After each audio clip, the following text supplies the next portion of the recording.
Hello, Star Ferret. How you doing? Oh, I've still got my glasses on.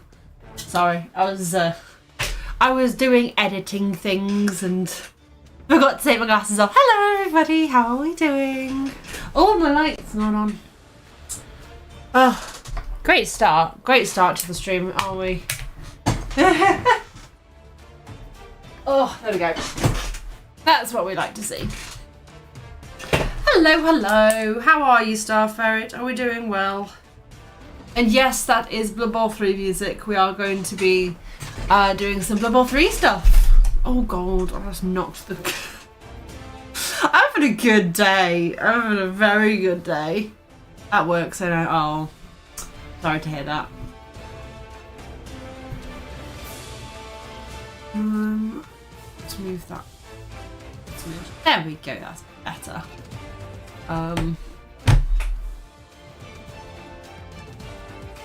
Yeah, so Chuffs came out. Did everybody see that?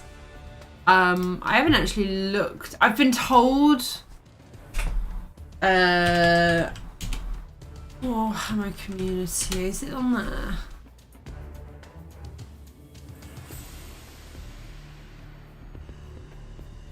Oh wait, there it is. I'll put the link to that.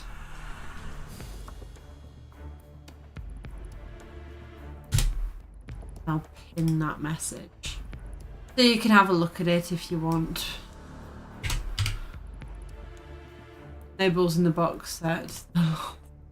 Yeah, I kind of, on some level I understand why there are no balls in the box set, because you don't get trees in the box sets for like any team. But at the same time, that's an interesting I don't know. Yeah.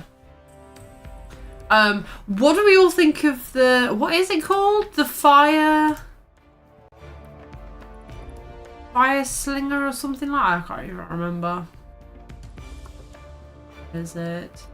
Flamesmiths.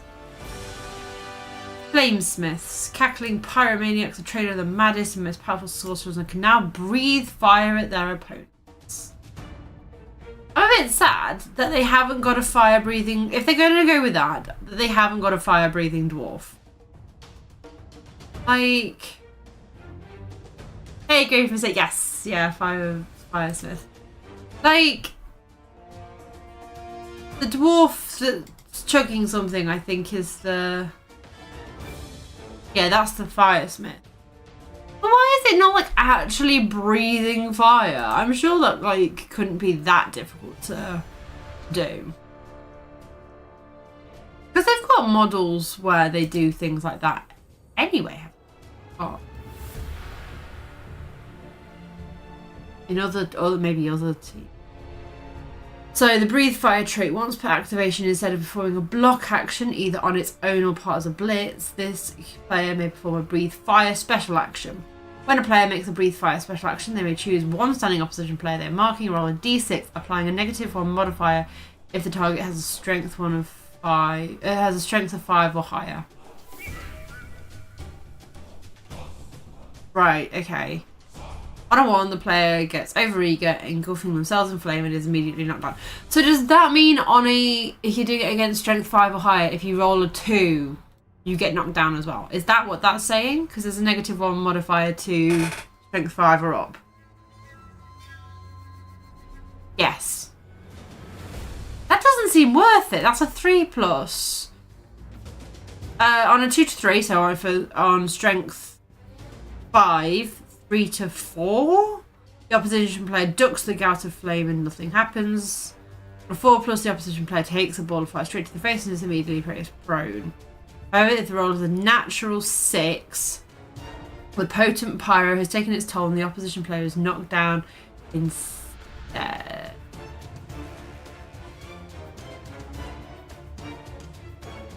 So if you're knocked down, do you roll armor? Is that what that's saying? Maybe find out in the November or else. So if you're all yes, you roll armor. Okay, right. It's taking down blodgers or when you can't do a 1 dice block. Yeah, I still don't feel like it's overly great. I feel like it's a big risk. Does it say what the stats are? We got stats for them. Oh no, they'll be in the thing.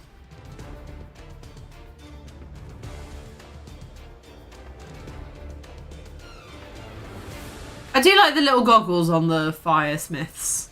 Well, there's only one that's got goggles, but I do quite like that. I think that's a fun thing. Taking down guard walls. Yeah, is it really Chorfs that need something like this though? I don't know. I don't know how I feel about this. Or Griff. Yeah, I guess. This feels like a very big risk. Maybe not so much rewards. That tackle they might be. Yeah. Maybe they've made too many changes to Chorfs.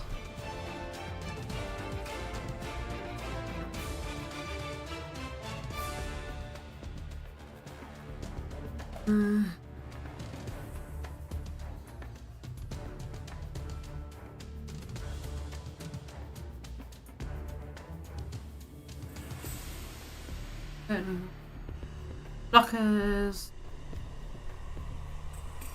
Goblin Lyman.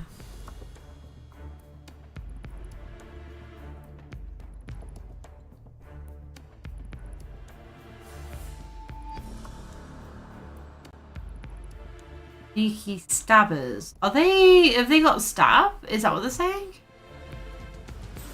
Have some of the wrong thing I'm pulling up. Have they got stab now? Is that something that's happened? That they've got stab on the... I haven't looked at this properly. I just got... They told me a bunch of stuff when I was like half asleep. Blockers, versatile hobgoblins. They no longer start with tackle. They're replaced by iron hard skin, which prevents any adjustment to their armor value. Even claws are blunt by this. Ooh, so it'll always be hard to hurt a formidable AV 10 plus. Okay.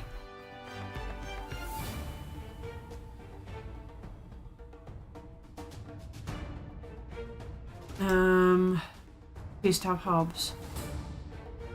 That I don't hate. I think that's an interesting... Ooh, that's an interesting change. But I don't know. I don't know if they've like made too many changes to the hobgoblin, to the hobgoblins, to the Chaos Dwarves or not. Sneaky stabbers use shadowing and stab to. So they are basically assassins with slightly worse stats, I imagine.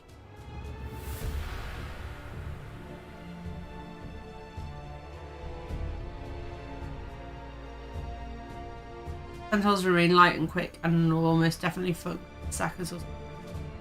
Okay. The bull centaurs aren't getting too much changed to them. I'm assuming they're still going to have sure feet, sprint and all that kind of fun stuff. Did they start with block? I can't remember if... I can't remember if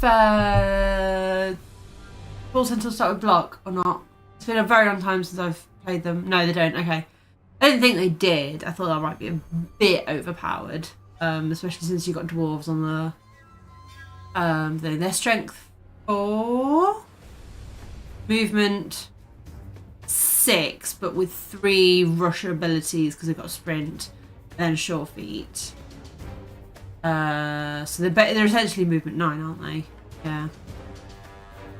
All right. So the whole point of today's stream is that we are going to go over and replay our human matches, rewatch them, try and learn from them. So this is the second stream. So I do 2 streams a week of Blood Bowl. One where I play Blood Bowl, one where I do my replay analysis. And chat, you are more than welcome to give advice, give any insight that you may spot into my playstyle. The whole point of this is to learn and grow as a player. That doesn't mean, Starfire, I'm looking at you. This does not mean you are unnecessarily cruel. I'm watching you, Starfire. I am watching you.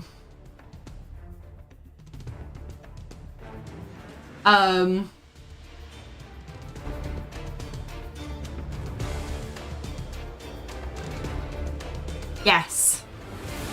Yes. Oh, and I look at this camera.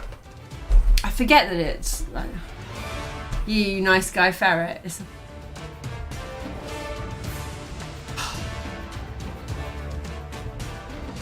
We'll let the bots say hello to each other, since they apparently have not had a chance to. I need to remember how to even watch back some of my games. So it's the Dizzy Dancers.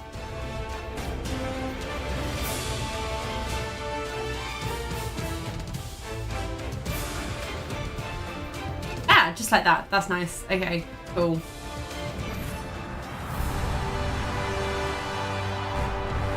Yes, yes, Astra. Yes. So, everyone, make sure you get to say hello to YouTube. Oh my god, it's going so fast already. Alright. Where is... Hold on.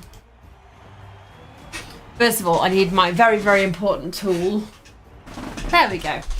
My pen. So, my pen is something I'm going to be using to help me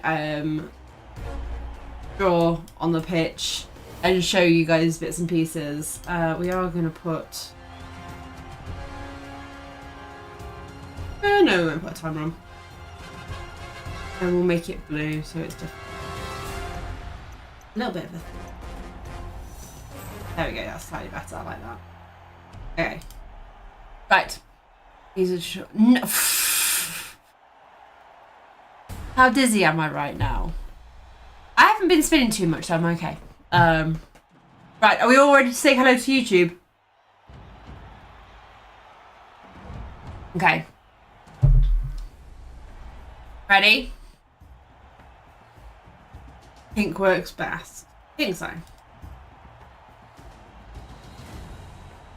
I like blue. Right. Hello YouTube, welcome to part 2 of the human game. We are going to be doing our replay analysis of the whole game now. Looking over my decisions, things I might have missed, and just generally trying to learn from this. This might be, we spend a long amount of time on a single turn. We might spend almost no time on any of the turns. But this is what we are going to find out. So, chat, are we ready?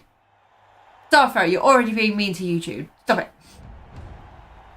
Right, without further ado. So, the first decision that I had was to kick or receive. I don't remember which one I chose.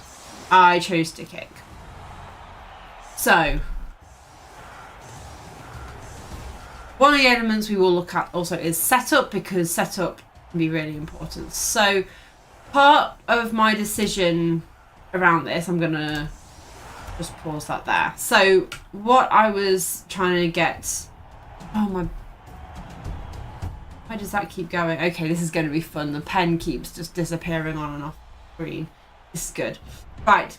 So, to start with, I mean, I switched those two round. So that happened. That's fine.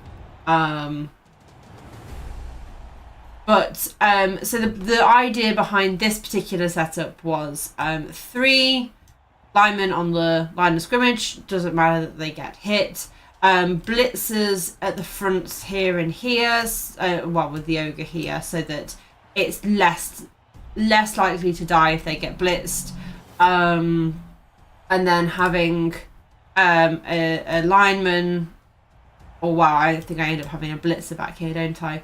And the thrower, so they are protecting these two catchers because they're strength 2, so they are a lot easier for them to blitz. And that's the general idea behind this. It's over here, so I don't have to keep... There we go. Ugh, it's not the greatest. Hey, Darth Otter! God, it just keeps... Why? I need to hang on. I need to start this again because I don't know. I need to come up with another way of...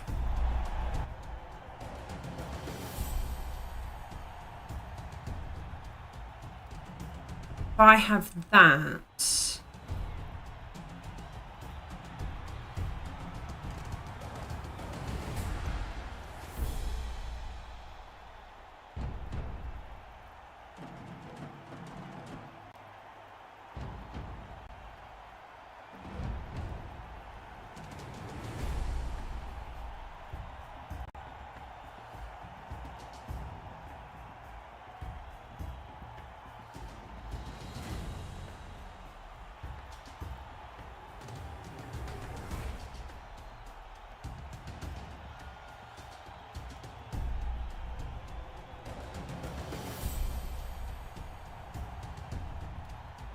There we go. Right, is that going to pause? Is that going to blink if I... No. Okay, that's no longer blinking. Right, I'm going to start this again because I didn't like that. Full screenness. Yeah. Yeah.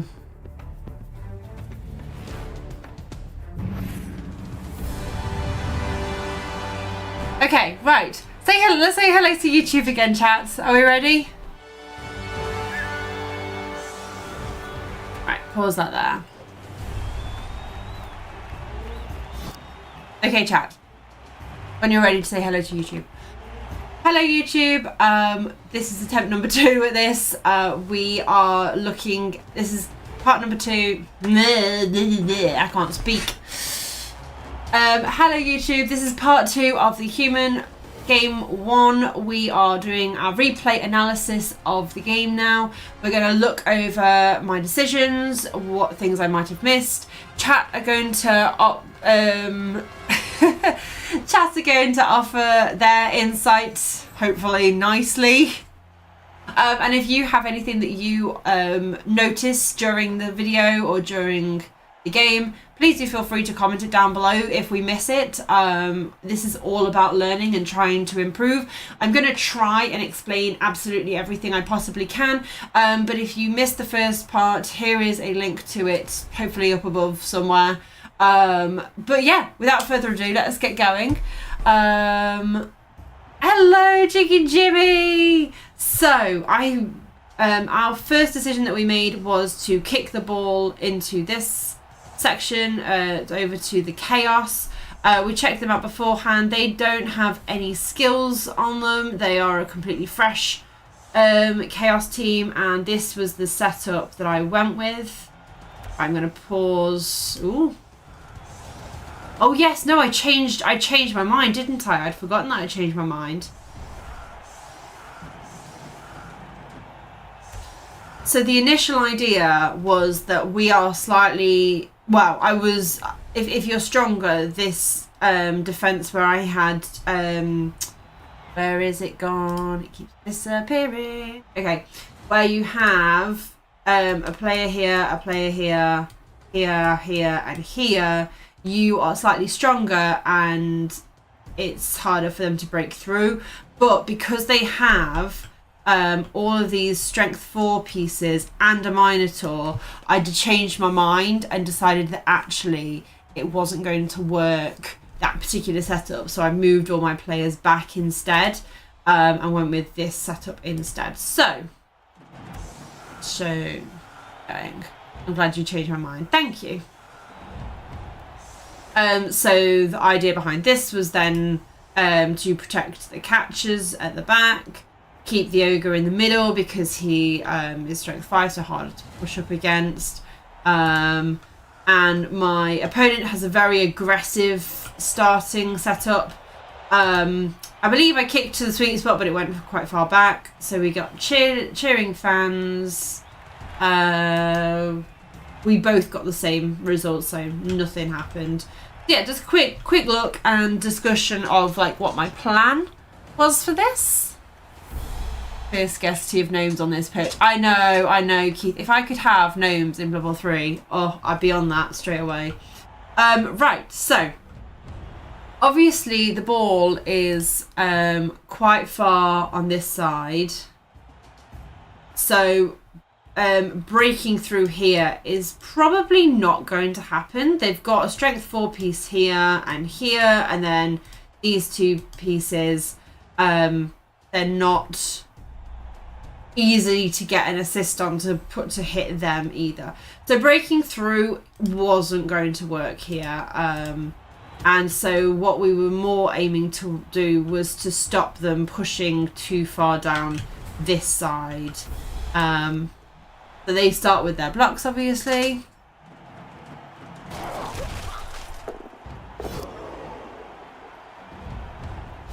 Two powers in a row, very nice for them, and they got an armor break there, which was unfortunate, but we only got a stun. Push here is very nice, but they do get to push me along, so they got another hit, which they get the 2 powers on. So something like that isn't a bad idea, to push your players along the line so you get multiple hits on them. So they pick up the ball, and I can't reach them, so they don't really need to defend too much.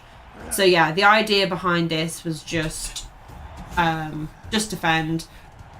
I roll a 1 on the dodge away. That's fine. So for those who are wondering why I didn't re-roll that, that player was just going to be stood. I was just going to maybe rearrange my team, but I didn't need to do too much. So this dodge failing, annoying as it is, it wasn't the end of the world. That's why I didn't re-roll it. Unfortunate that we got a stun, but this player unstunned, so we've at least got this player who's going to be available for us next turn. And this still does the job that I want it to do. So that's why I went for the dodge before rearranging any of these players. Depending on circumstances and what they do turn 1, I probably would, like, if they had moved more players down, I probably would have rearranged this a little bit more. But because they had stayed in pretty much a straight line, there's still options for them to go either way. And I don't want to pressure them in or push them into going, surrounding me, and going a way that I then can't catch up with them. So staying in the middle for me here, I felt was fine. Initial idea was not to give up any ground, then you gave up a whole extra row. What, as in like of space? Yes, I guess, but also these guys aren't well, they're movement 5 and 6, so they are still pretty fast. But I just wanted to like give myself options to move either way. But yeah, no, I take that on board. Yeah, that is definitely, maybe I did go a bit too far back. I don't know. I was scared of something. I'm not entirely sure what. 1, 2, 3, 4, 5. They could definitely hit my blitzers around the edge. Yeah. No, that is a good point. I like chevrons here. Chevrons might have also worked. They're very good against agility-based players. It's all wrong concede. Thanks, Starfire. All right, let's just continue. Yeah, they're not yet killers. I mean, obviously you've got the Minotaur, so you want to be careful of that. But they put them on the line of scrimmage, so yeah. And that is actually a point to think about when you're thinking about whether you're kicking or receiving, because like we mentioned, that was my first decision. One of the things to think about when you're thinking about whether to kick or receive, because a lot of people struggle with that, I struggle with that, is you've got to think about your team and the other team and what you have available. Like, they don't have any blocks, so I could have easily hit first and like tried to remove some. I think my thinking behind it was, I've got more players. I'm better to defend with more players than to try and defend with less players if they do get some hits off. Receive, always receive. It's personal preference at the end of the day, that decision. And I made the decision to kick because I felt I would do better to defend with my whole team than try and defend later on with potentially next to none on my team. So that was my thinking.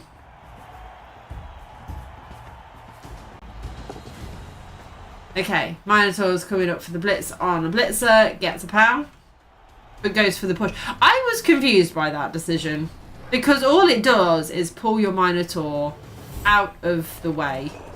So that really confused me. They didn't break armor, and now they're having to pull players down to defend the Minotaur. So yeah, I was a little bit confused by that one.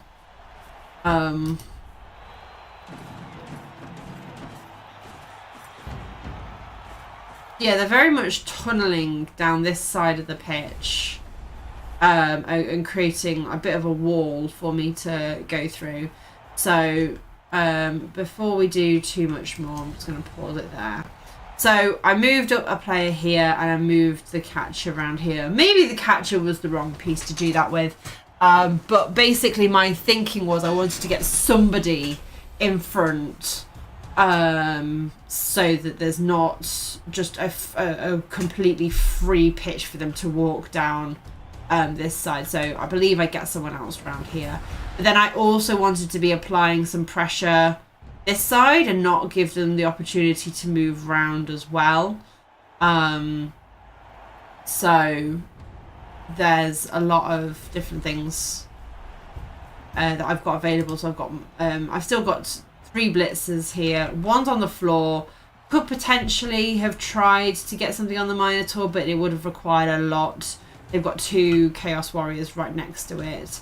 So there is an option if I pull enough players around for the assist and then pick out one of these tackle zones, maybe with the Ogre or something. I could have blitzed the Minotaur, but I think ultimately it would have taken way too many of my players to do so. So we'll keep watching, see what I do. I just stand him up in the end. Ogre doesn't want to do anything, which is a big factor of not doing this blitz as well. Although I'd already stood that up beforehand anyway. So I'll go for this hit here, get the POW. Stay where I am, because I don't want to give up a free hit for this Chaos Warrior to just hit me. Try and reinforce up this side, because these 2 are strength 2, which I think I forget a couple of times, is that my catchers are strength 2. Yeah, and he goes for the blitz, for the surf, which I probably should have seen coming. I should have seen that there was a blitz available to them, surf available to them there, and it does cause an injury, which I think is actually an armor down if I remember correctly. Always blitz with the Minotaur. Bang, bang, bang, bang. Yeah. So that hurts. That hurt quite a bit. So I think if I was here, wasn't I? Yeah, they hit me here, then blitz the catcher off here. I think if I'd maybe put the catcher there instead, or let's go back. Let us actually go back. We've got the catcher. So this is what I end up with. I could have moved this catcher over a little bit further, but that wouldn't have helped, even if, like, because that's 2, 3. That was still strength 5. It still would have. It would have been strength 6 actually, because it's got horns, isn't it? So yeah, that wouldn't. None of this would have helped moving this. I think if you're setting that player up, you should be dodging away or blitzing. Yeah, I think that's the error, is because I just stood that player up rather than trying to dodge away or hit the Mino. I think that's the error there. So that should have been really the last move I did.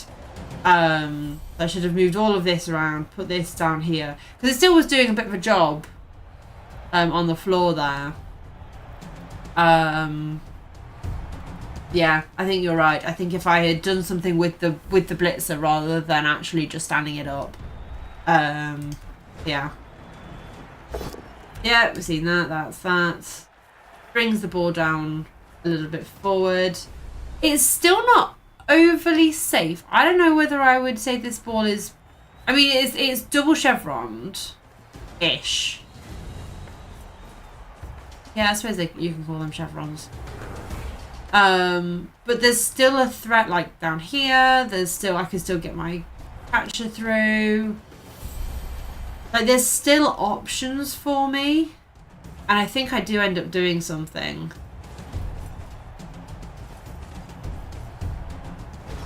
Okay, so let's have a look at this before we actually do it. Let's turn around and see it from the Chaos's point of view then.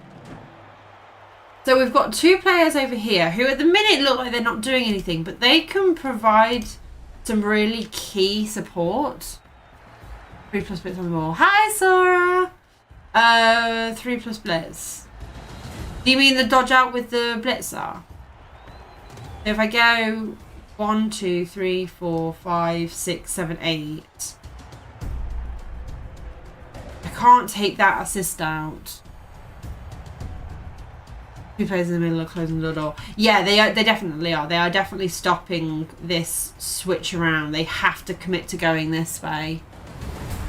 Yeah, I was going to say it's only a 1 dice. It's only a 1 dice blitz, but I do have blocks, so it is. I think I end up going for it.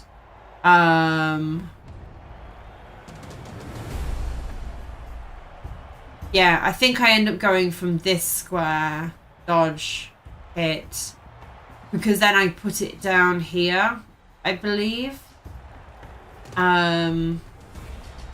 Yeah, there's a couple of different options. Can't do much about the Minotaur because it's just so difficult to deal with. Yeah, I think because we've got that hit, we had to take it. The reroll is like 60%. Yeah. Okay, right. We are gonna. So we'll watch it, see how it plays out. So I bring down some players to just tighten up this area down here. Go for this hit first. I think I go for these hits because they are less dangerous than this blitz on the ball. Like if this goes wrong, then all of this is still exposed.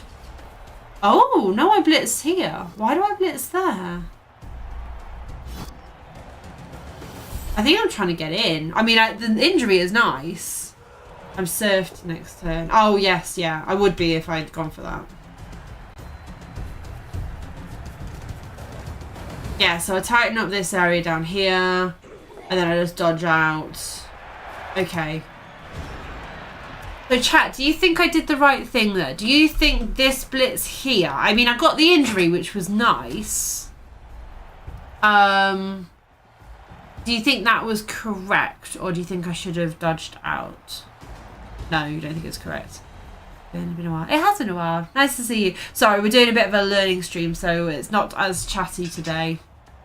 Well, it's still chatty, but we're talking... We're doing a lot about the game. So yeah, this one doing the ball is too appealing. It is very appealing, but yeah, there's two ways to think about it. If it goes wrong, then there's no real nice way to get to it, and if it does go down, I can't then secure it. But yeah, the 1 dice on the ball is very, very appealing.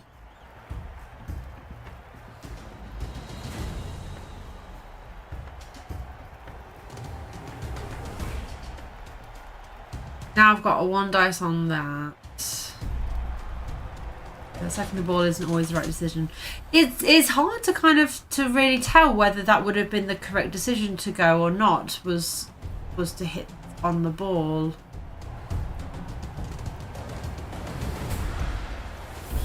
Awesome. I hope the streaming goes well for you, Sora. Keith espouses banger philosophy. Yeah. So yeah, this... Because it would have gone down as well. Like, we know that the dice was a POW for at least this... I mean, we got both. Both were POWs, so... Yeah. I think it's fine not to sack here. Bang them out. Yeah, I think chipping away here is nice. It doesn't help with the moving forward though. And that's the question, is like, are we trying to stop them moving forward or are we trying to stop them moving this way? Because ultimately that was a safer hit. But what did it really do for us? No dice analysis only, please. dice is just hindsight. That is true. That is very true. Okay, right. Let's keep going. Let's keep going. See how what the chaos do to respond. So they go for my blitzer. They don't knock it down. They only get a push.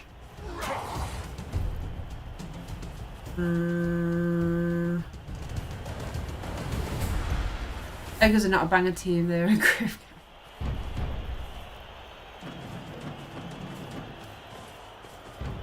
Sorry, because I know you don't play this game. If you want to learn about this game, check out my YouTube channel because I've got some videos about like what this is all about. That was unlucky, them rolling that, but they were rolling a lot of 1 dice there. So before my turn 4, before we go into it, let's have a look at the situation, have a look at the board state. So I've got my ogre here, who could potentially open some things up if he behaves. I don't like the catcher there, but I've got these 3 who can very easily come in and potentially help with the ball. I think I also have some shapes here, and I don't know if I spot any shapes, but I think I might have been able to do some things potentially. Yes, I think I did. I think I did because I think if I remember correctly, I hit that.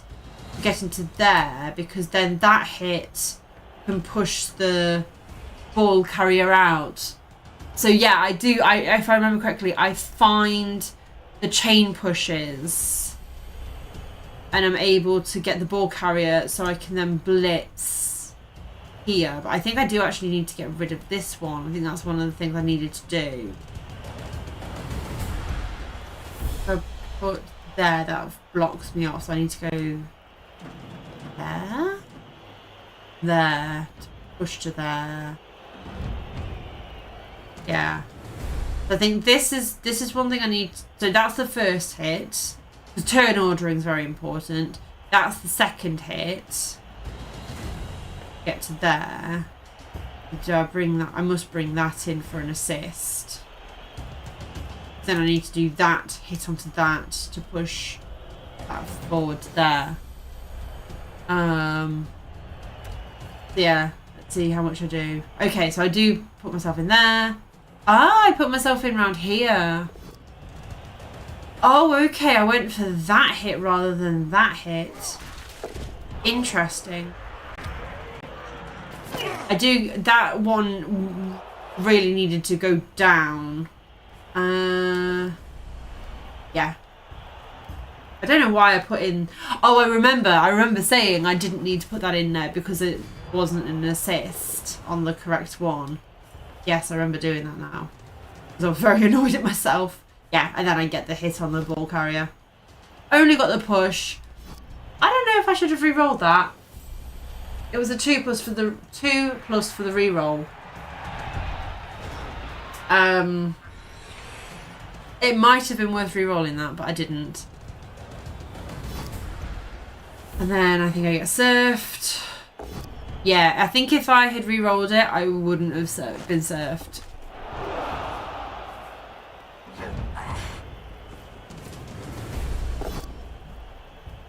I don't know if they were trying to surf this one as well, because that doesn't obviously surf me. Ooh. Oh yes, they had to do dodges to get the score and a rush. Yeah. So now I had, I think, like 4 turns left to score. And I didn't because I miscounted. I don't think you needed to reroll. Okay.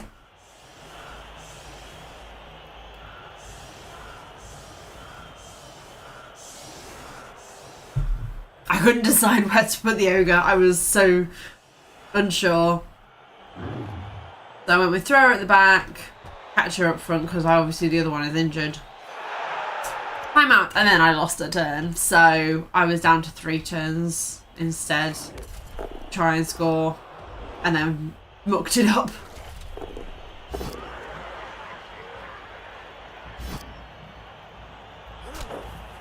I think my plan was to try and go this way They're out of rerolls. They don't have any to begin with, I don't think. Yeah, I don't think they had any at all. Ogre is being hit and miss. Yeah, that was annoying. Is this the game where I found the really cool pushes and then failed to do it? I can't remember. I think it is. Yeah, I'm gonna go back to looking at from my side.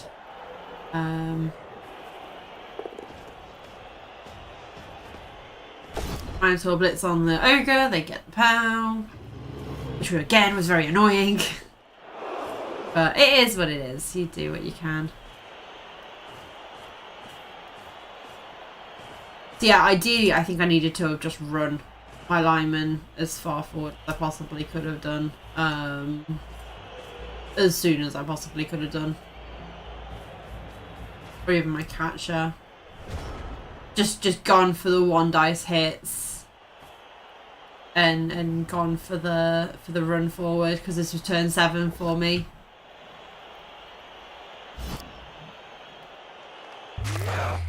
That was nice though.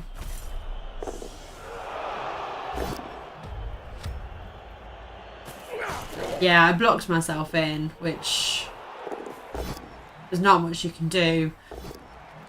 Yeah, I think that's why I re-rolled that. Even though I got them down, I was trying to push myself through. And then I failed the dodge. Yeah, that was... I should have run forward. I should have just kept going forwards.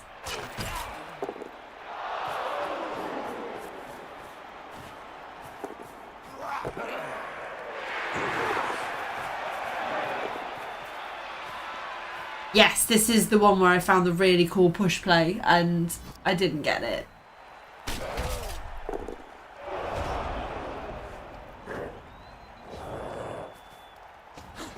So chat, I'm going to pause it and see if you guys can find the cool push play in a second.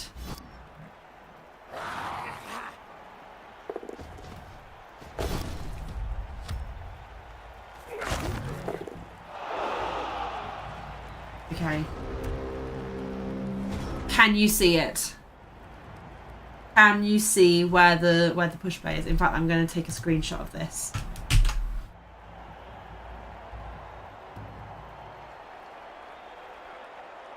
So I can get within range of scoring. I just need a singular push.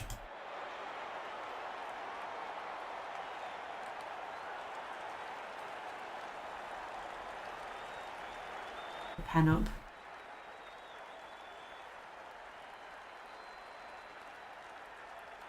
So I've got this player here who, like I mentioned, only needs the 1 push. So I need to fill in this square and this square, and then let's the go to the warrior, but add some players around first to quick the push. Yeah. I think I went because yeah, you could potentially blitz from this angle, fill in that square and that square. Push. Push. I think I want to fill in that square and that square. Yeah, I didn't hit that. I think I ended up hitting this from this square. They're going in that way. I've made it a real mess now. You hit from this angle onto the warrior. And you can push him into there, which then no, that doesn't go the right way. Yeah, that doesn't go the right way. So you need to push him that way. So that means you need that square, and that square filled in. You don't see my mouse. Oh wait, is it not showing the drawing? That is interesting. I thought that would capture that. All this time I've been drawing lines and stuff, and then you don't actually see it. Hold on, is it?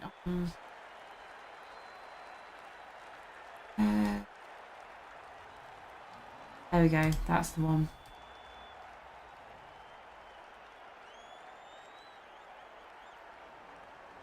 You see? You can't see the. No! The whole point of this was this thing I could draw on the screen and you'd be able to see it.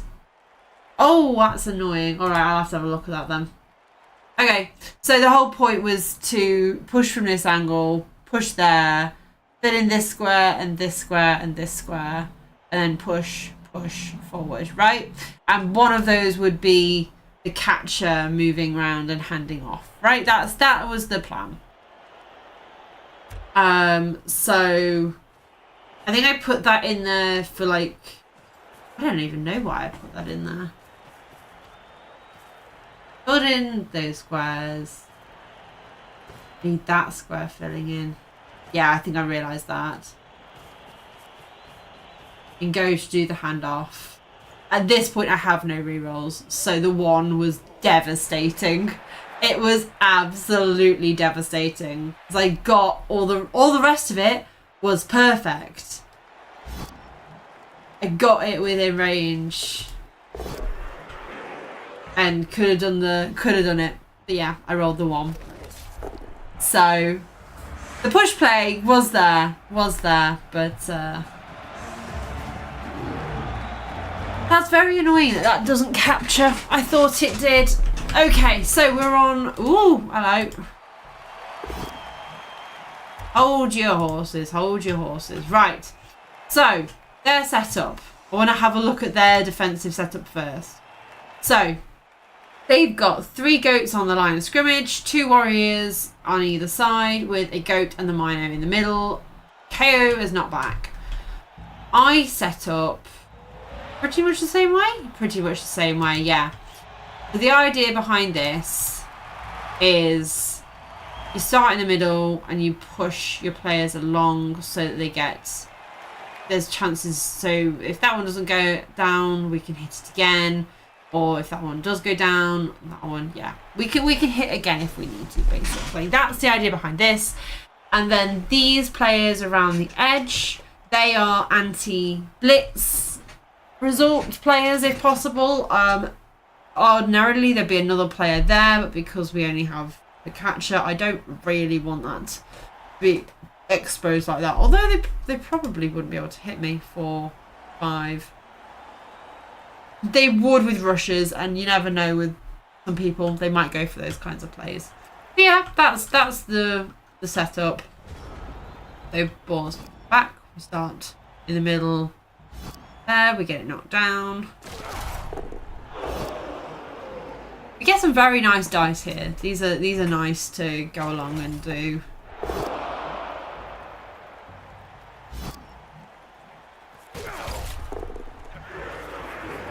Then we go pick up the ball.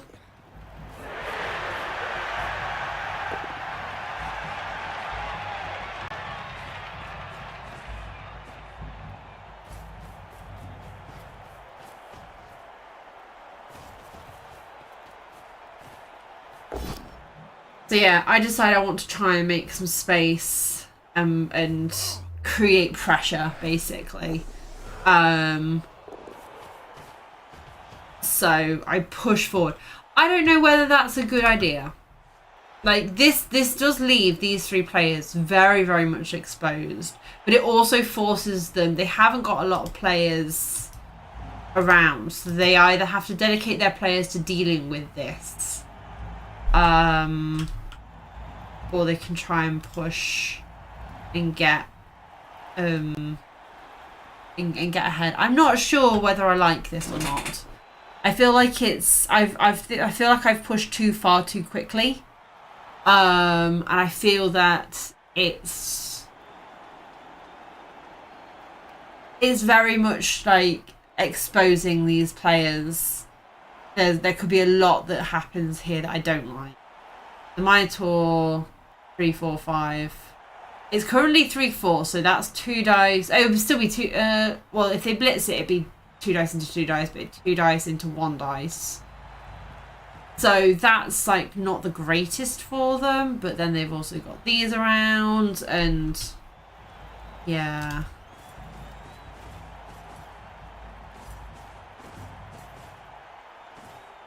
Oh, they go for the blitz with the pro player. Oh yeah, it was another thing, they got pro on things. Are you playing for the win now or happy with the draw? I think I was playing for the win now because I'm up numbers because they've got a few injuries. So I think I was trying to push for a win.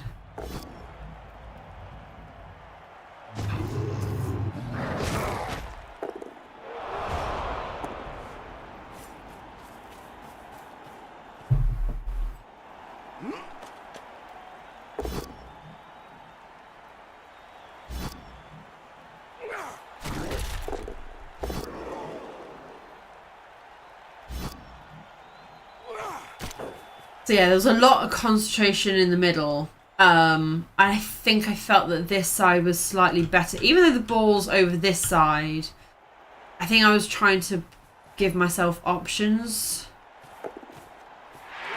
Yeah, so I made the pass, made the catch, and run it up. And then I noticed this one could quite easily get to me, which is an issue. Didn't like this player being there, but I don't know whether I should have done this block. I feel that made that too easy for them to then hit me back. I mean, it was pretty easy anyway to hit me back. But yeah, it just gave this hit too much. It was a bit too easy to do that.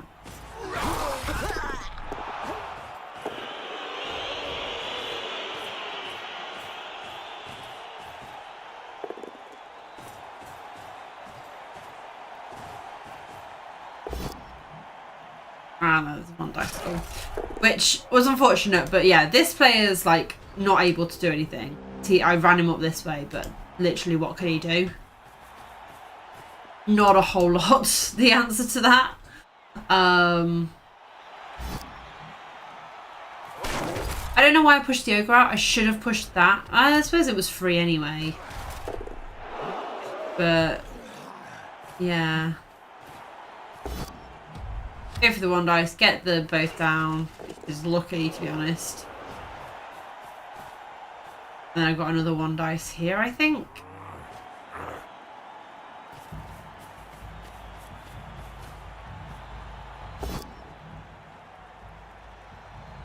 Yeah, I'm getting a little bit too one dice happy here. I think I was not happy necessarily, but yeah, I'm a little too... I'm throwing a few too many one die, I believe.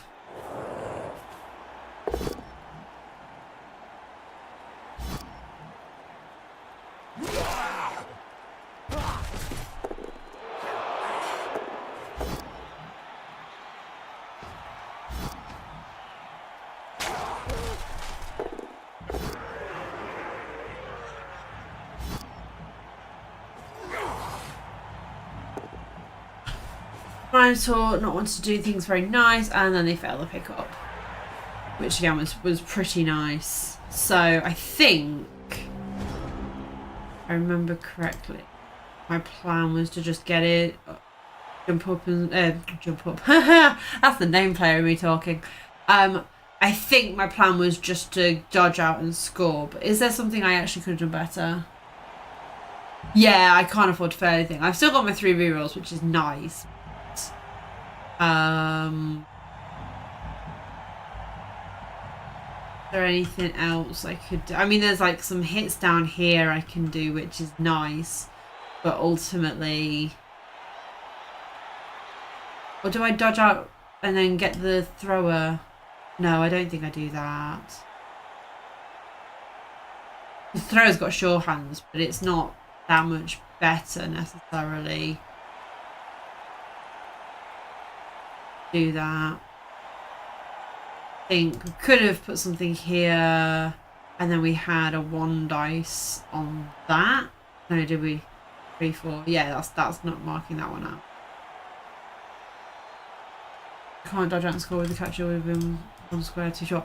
That is very true. Yeah, that is actually true, isn't it? Yeah.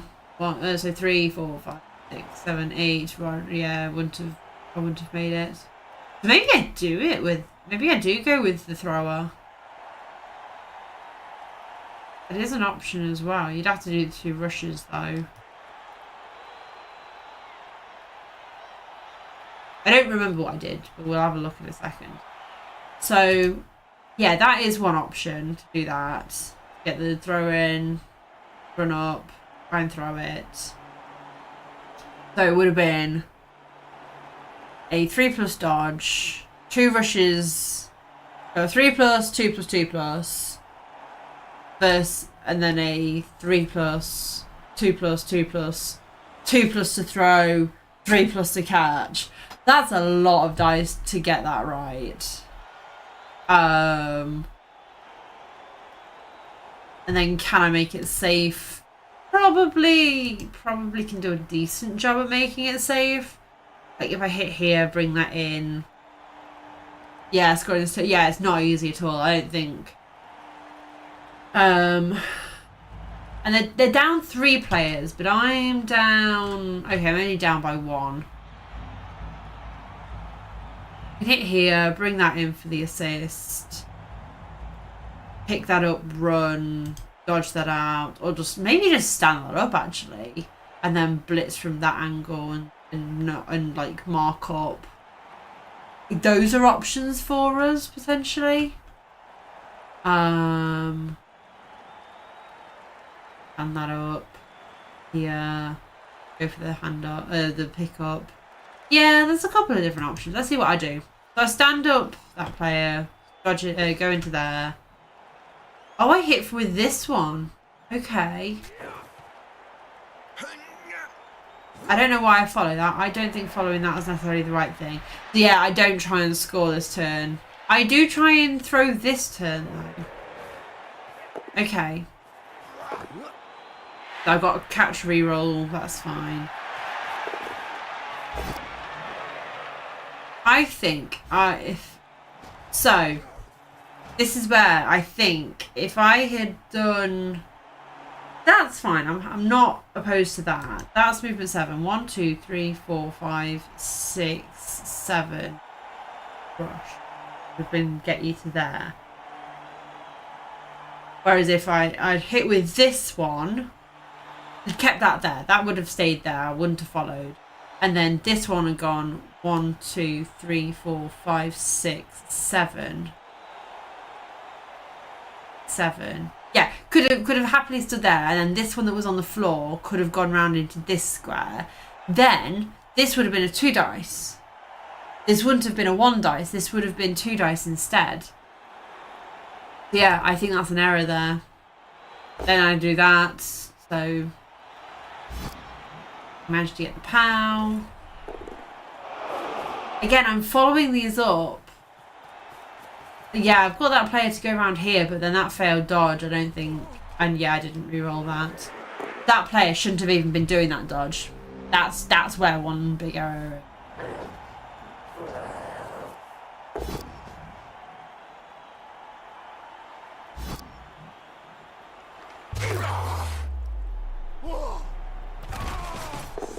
Yeah, and I've allowed that to happen, and then they're going to blitz the catcher again. Throw the both down and they get the POW.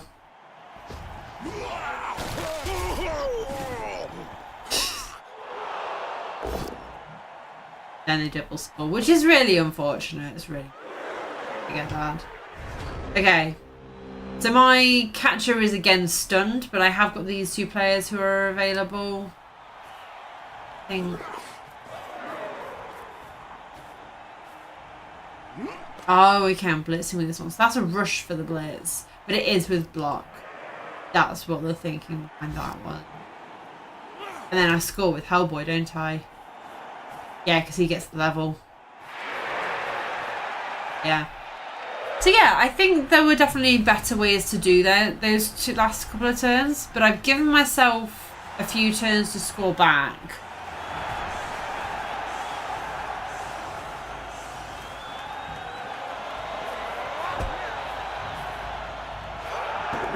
Brilliant coaching. They managed to get a reroll. So yeah, they got a reroll and they caught the ball. The KO still didn't come back, which is really really unlucky. It's not usual that happens. They roll a skull both down, right, as their first hit. They've just gained a reroll. Why did they not use that reroll?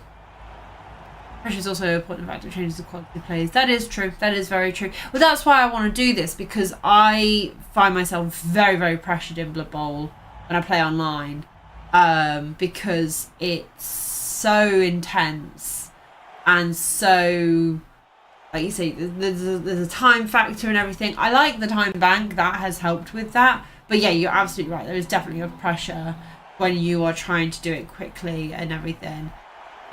So hopefully by doing this kind of thing, I will improve and I can look at it a bit more objectively. Well, we'll see.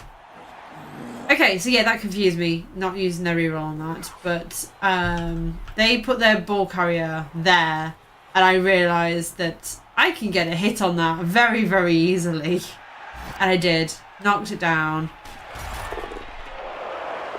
Ball didn't land in the best place for it, but I don't know why I hit that and why I didn't hit this. I think if I'd hit the Minotaur, that would have been a better decision. I did what I did, apparently.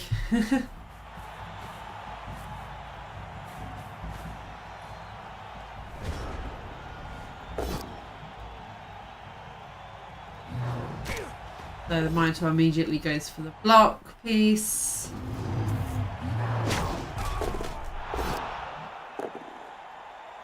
Oh, that's that hit on the catcher. And the catcher died. So, yeah, while I did get that ball carrier down, I unfortunately got a catcher killed at the same time. They did a pick up, handoff. But then didn't run it forward. I thought they were going to run forward with their ball rather than backwards. But there you go. They rolled a POW, and yeah, quite a few 1 dice here being thrown with no block against block pieces with no block, which is a bit concerning, but there we go. Then again, I also do the same, but I have block, so I could have very easily made that a 2 dice, but I think I wanted my pieces available to do other things, maybe.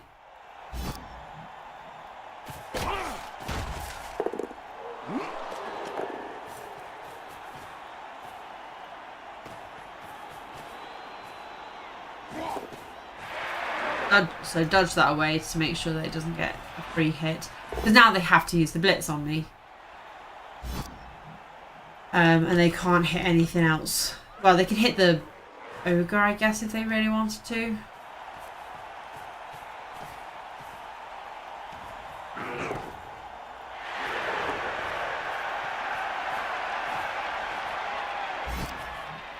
Yeah, and then they went a bit too far. Again, they didn't use their reroll. Did they not realise they had a reroll? I wonder. I'm thinking back on all of these plays, and I don't think they realised they had one.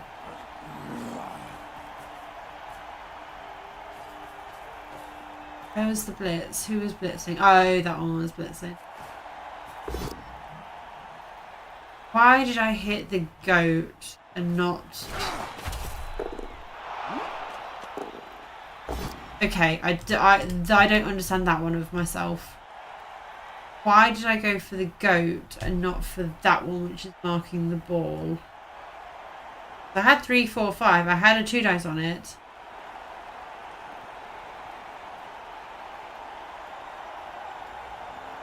I don't know why I did that. I actually don't know why I did that. I think I should have hit that rather than that. Alright, we'll keep going. Going for the Minotaur, only getting a push.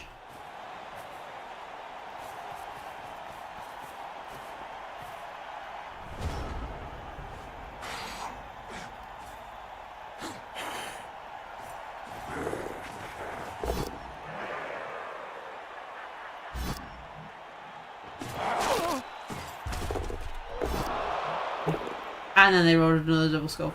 It's really unfortunate how many double skulls they rolled, but yeah, that has sometimes happened.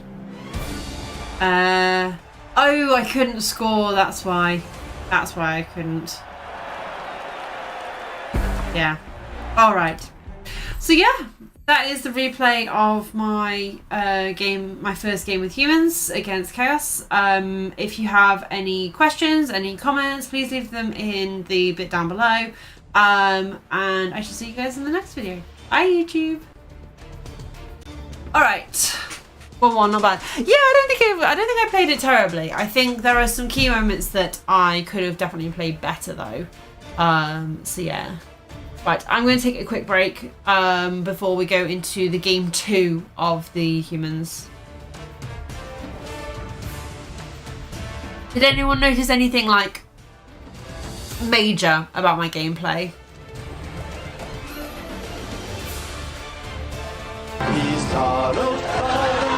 Oh no, it's not doing the GIF. Hang on. Hello, Steve Motti. Paul is definitely not the best coach. I mean, this is silver, so it's, yeah. Try that again, Steve Motti. The gameplay has to be judged based on the game plan. That is true. We don't know what like Paul's thing was. Right. Why is this pen not showing up?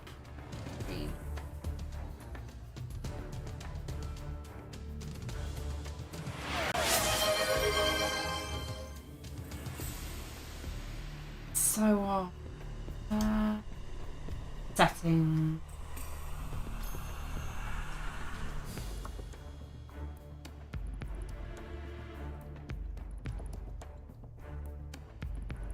I don't want ghost mode.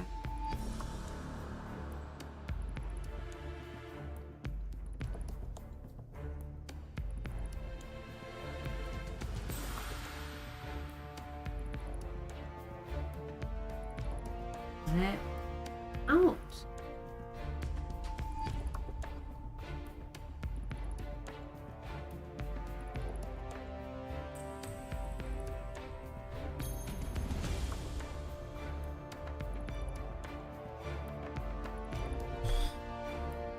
I've seen people use this tool on stream.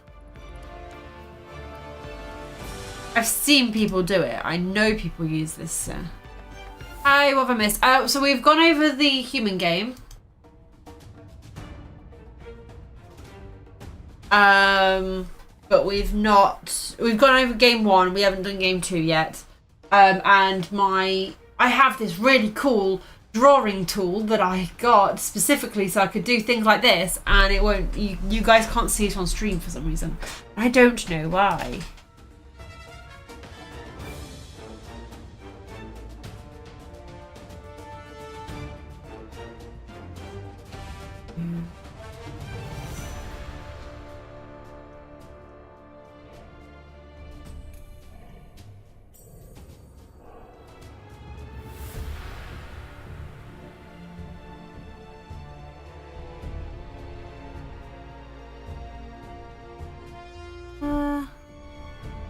Don't worry, Ode, we're going to do the second game. We're going to do the second game as well, so you're fine, don't worry.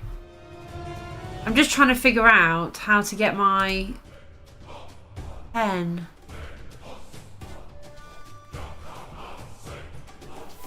This? That allow me to draw? No, you still can't see it. Happy with it apart from the tech issue. Yeah.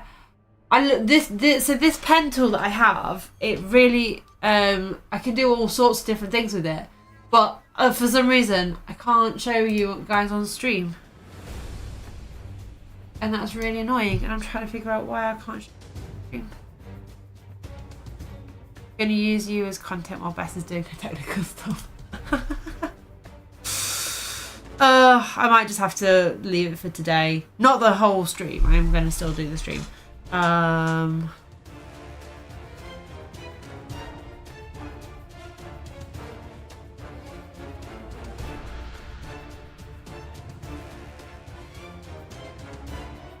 No, that doesn't help me because it doesn't give me any settings.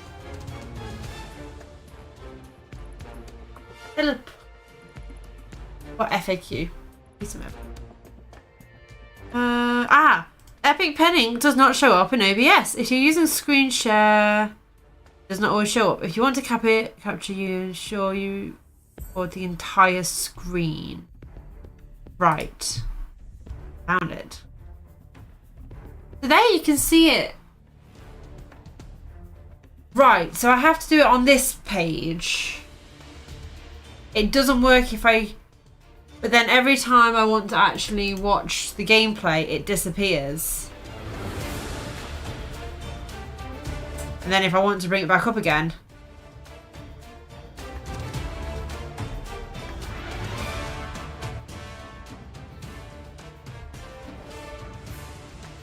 My girlfriend tried to make some tofu. I found it alright, but she was not very satisfying. She maybe used too much oil. I love tofu. I love tofu so much. Okay. So we've...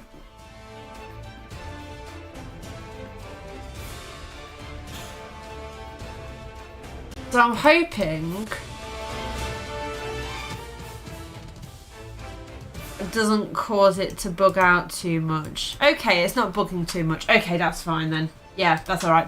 Alright, like I said, I'm going to quickly run to the loo. I will be back in very shortly. Take this moment to have a break yourselves. Go grab some more food, a drink, or whatever you need to do. And I will be back very shortly.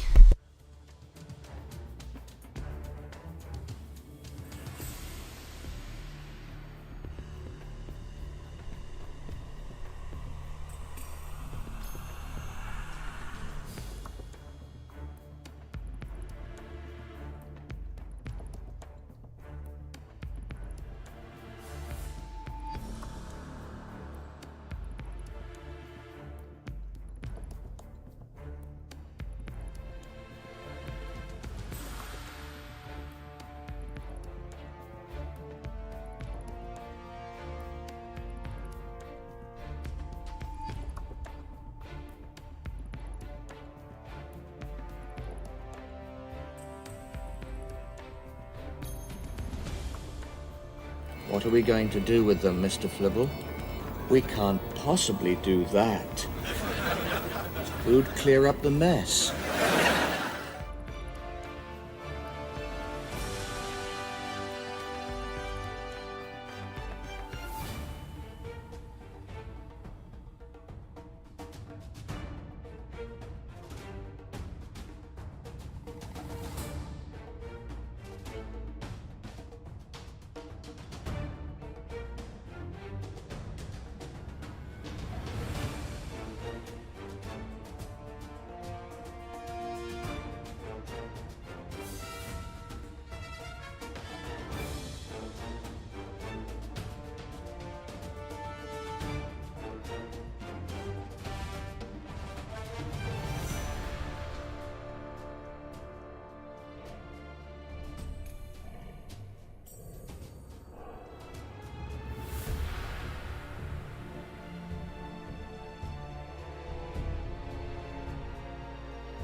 Ode, you have made me so hungry with that. That sounds amazing.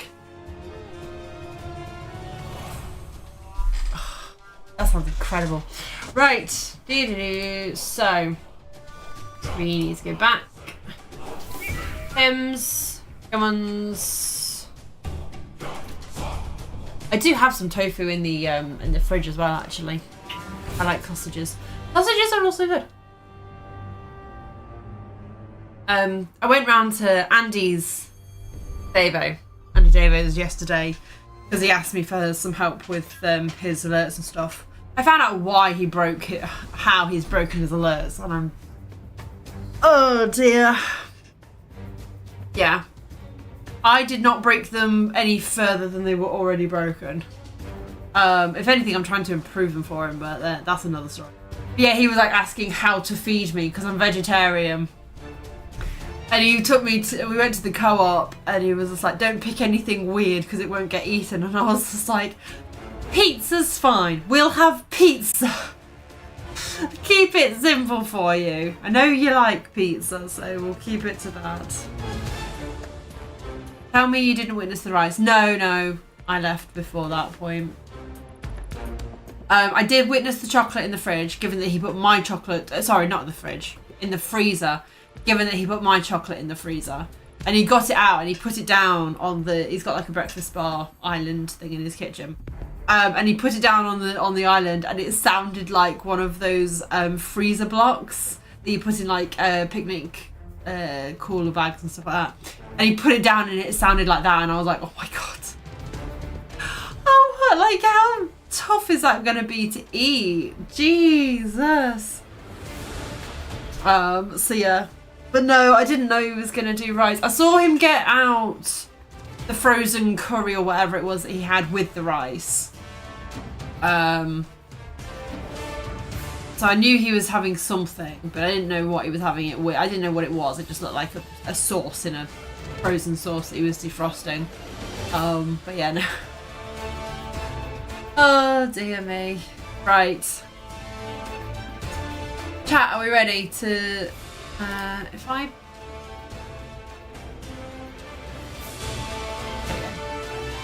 okay. Should we do game number 2? Right, you can cook rice for as long as you like. Is that what he said? Wouldn't advise cooking rice as long as you like.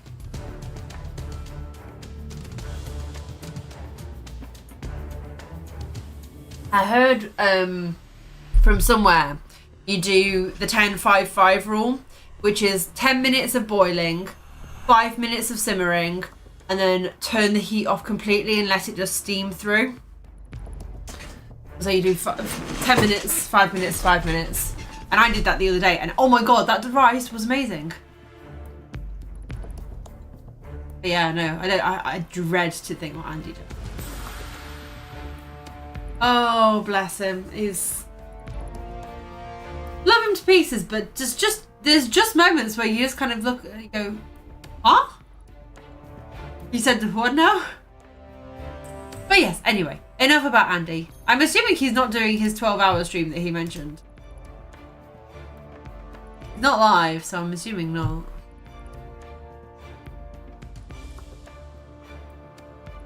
Horse legs in the freezer. I did not see horse legs in the freezer, so I can neither confirm nor deny that ever happened.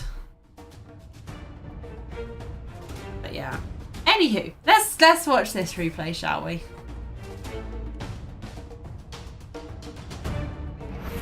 Are we ready to say hello to YouTube chat? Hold your horses. I swear that wasn't intentional. Okay, I'm gonna... Was it here?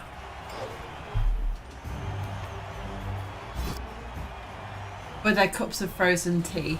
No, we did have a cup of tea, but we didn't freeze it, thank God. I think I told him, because we also got some Jaffa cakes, and he'd just frozen my chocolate bar, and I said to him, I was like, if you put the Jaffa cakes in the freezer, I am going to scream.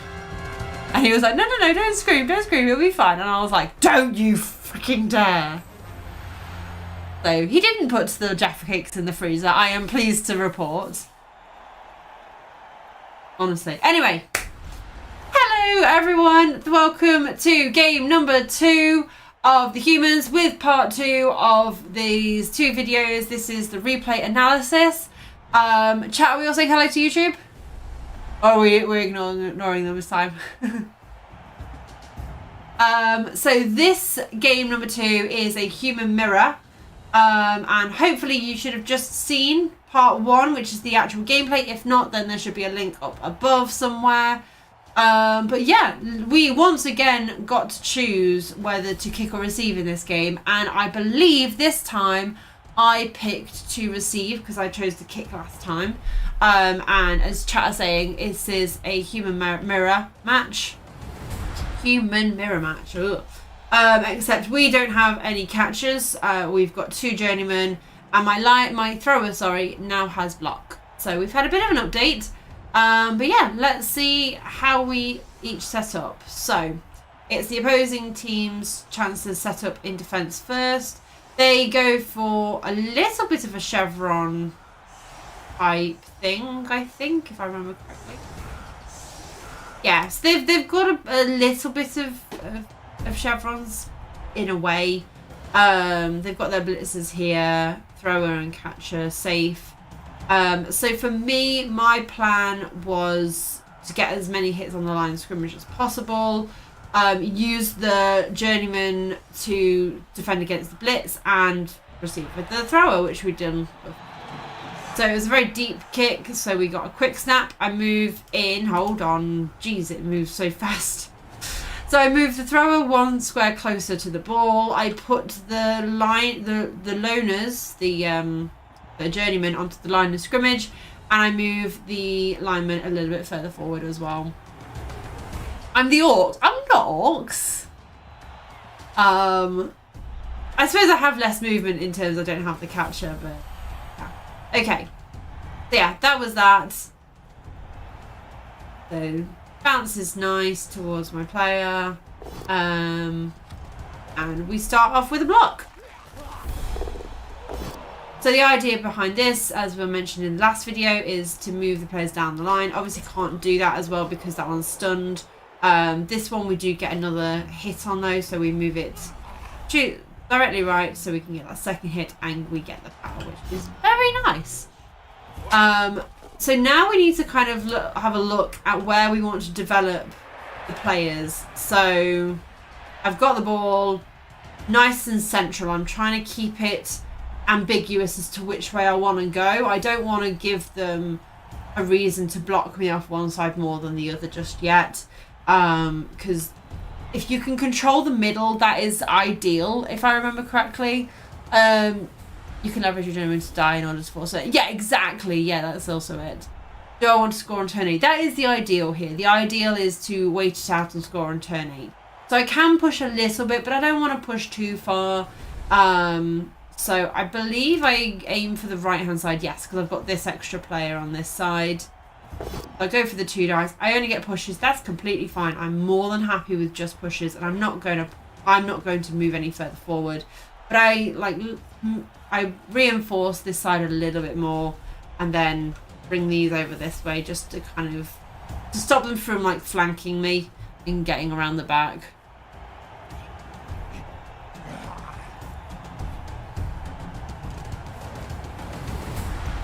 I go for hit on my lineman. I only get the push, which is nice for me. And that's their only hit. So they decided not to go any further, which I was a little bit surprised about. I felt like they could have developed this side a little bit more. But we go for the catcher because it's strength 2. So it's nice to try and get rid of that piece early on. And then I don't want to hit with the journeyman because obviously we've got Loner there. So I reinforce it a little bit, but I don't want to push too far. So what? Oh, that was the ogre. The ogre decided he didn't want to do anything. Yeah, the idea behind this was I've pushed a little bit on this side. We've opened up it a smidge, put on a bit of pressure. But we've still got options to go this way if we do want to. I've got a blitzer here and here. It's not definitely going to go this way. So keep them guessing. Keep them guessing. Then finally I do that journeyman hit because the last thing, it doesn't matter if this goes wrong.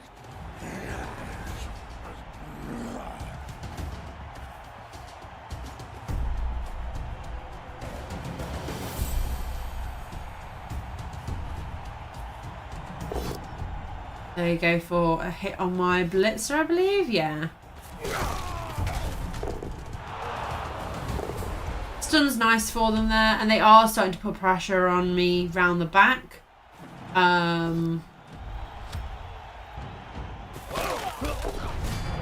Yeah, that's unfortunate. The giraffe gets KO'd there. Their ogre also doesn't want to do anything, which is quite nice. But honestly, I feel like this, I think I saw that this side felt a little bit more opened up to me now because of that ogre boneheading. So you can see that they've got 2 players back here, but they are really far back. And a lot of these players are tied up over here with my people. So actually pushing forward in this direction, at this moment, I don't feel is the worst. The question then becomes, where's the safe place to put the ball? Because these players can still very easily dodge out and come and hit me. I have blocks, so that makes it a bit easier. Yeah.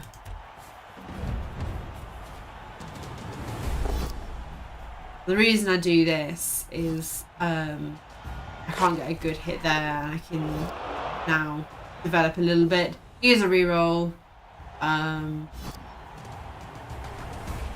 Do I follow this? Looks like I do, yeah, because it ties up the fracture. See, now I'm wondering if actually being on this side of this player is the best position here. It stops them, like this player from coming in and this player, I suppose. But like I said earlier, these players are still there. Sure. Push forward. I don't see how you can score in 8 turns anymore. Obviously, there's 2 dice on the ball. Yeah, I think... Because I haven't had any major removals, so there's no advantage here. Don't like it. Yeah. Yeah, it does start to feel a little bit like a potato. I'm trying to keep them safe, but... Yeah, I think if I'd stayed back here, let's say I was back here instead,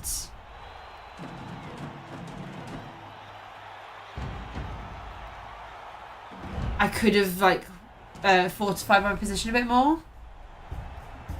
If position was to run you backfield instead of pushing forward.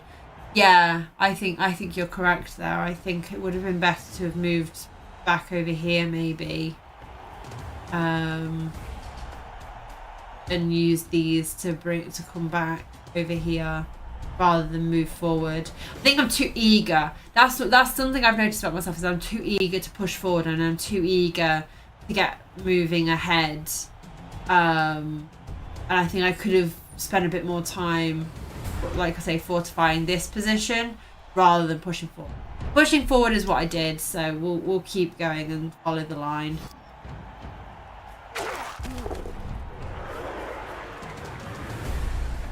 So yeah, I'm really trying to stop any players from being close to me, so I'm...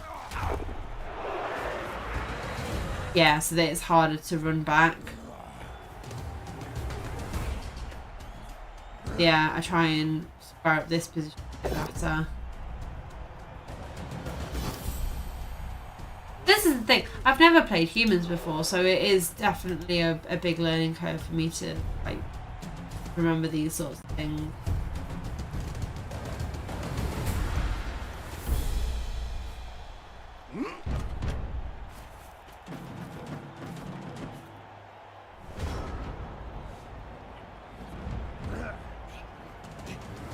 I'm not sure I needed to be there necessarily. I probably could have, yeah. But that did mean the ogre didn't get a clear shot through, so...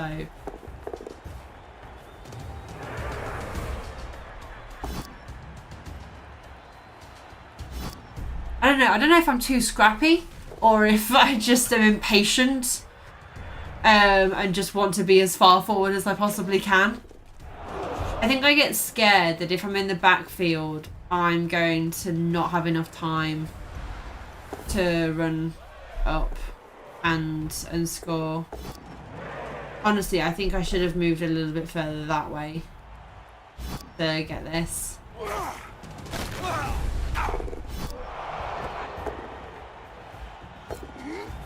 Did they reroll? Oh no, they didn't reroll it. I thought they had.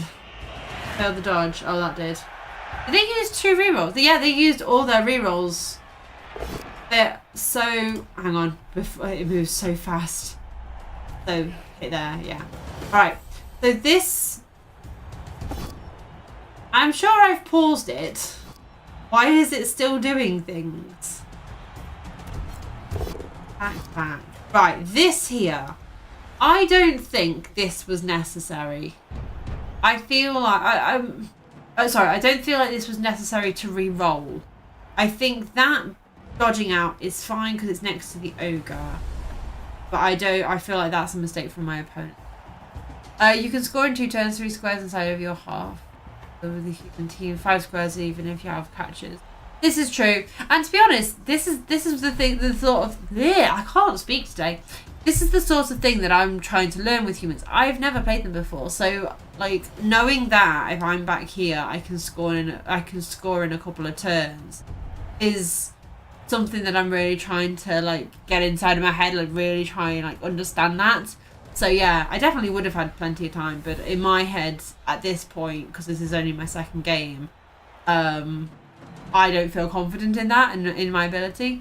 I think this is just something that will come with practice more than anything. Yeah. Oh, excuse me. But yeah, no, I think this particular re-roll is not ideal for them. Because now they've got no re-rolls. And they've still got... Is it turn 5? But they've still got so much time. Yeah, we managed to get a few pushes off the ball and everything. I think if I score 1, 2, 3, 4, 5, 6.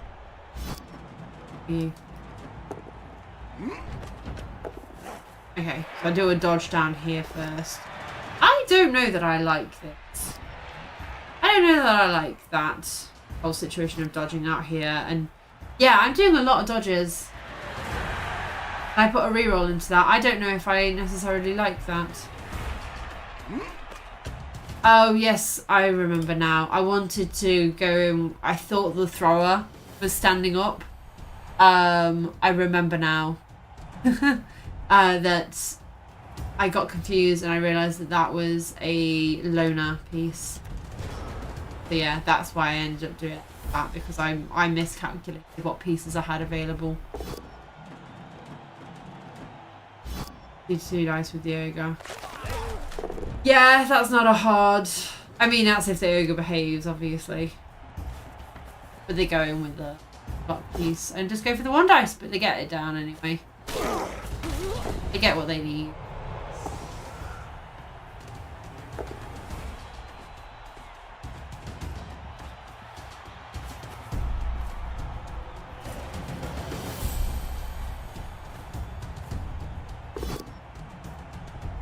And that is exactly why things like that, dodge, using that reroll, are not good for them, because they don't have the reroll when they needed it.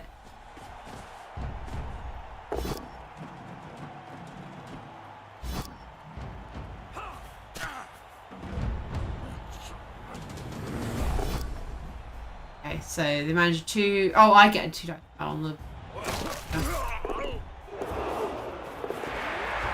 Doing all the dodging.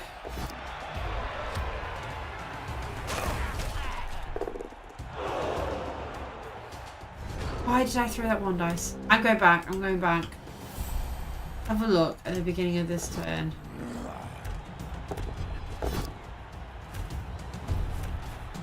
Oh, that's their turn. And they roll the double skull. Oh. Need to press play. Pressing play is the best. Yeah. Right, let's take a look at this turn, because I think this turn we probably could have done something better here. Okay? The ball's on the floor here, right? It's currently flanked by an ogre. Is there anything I can do to make this here any better? I think I'm too concerned with scoring quickly. I think we need to stand that up, take that, maybe even blitz that. Maybe that's even the blitz. So 1, 2, because your movement 7. So 1 for hit, 2, 3, 4, 5, 6, 7. We can get there.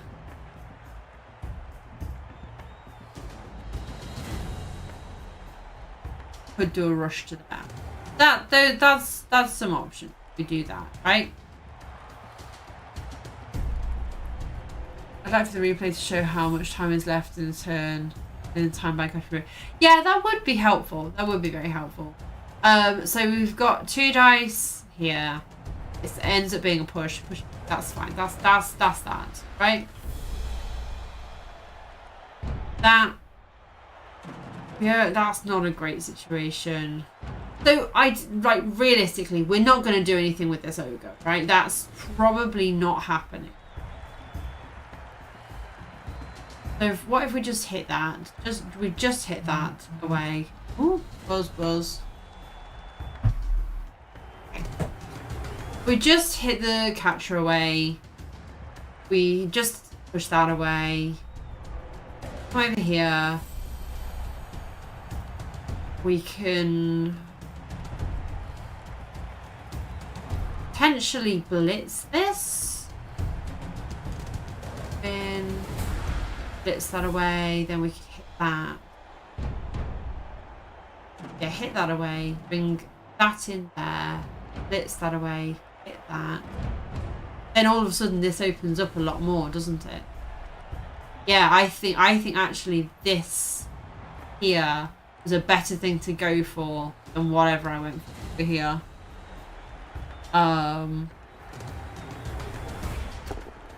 Yeah. We'll get through because we've already watched this turn. I think those 3 there were the better thing to think of. Cool.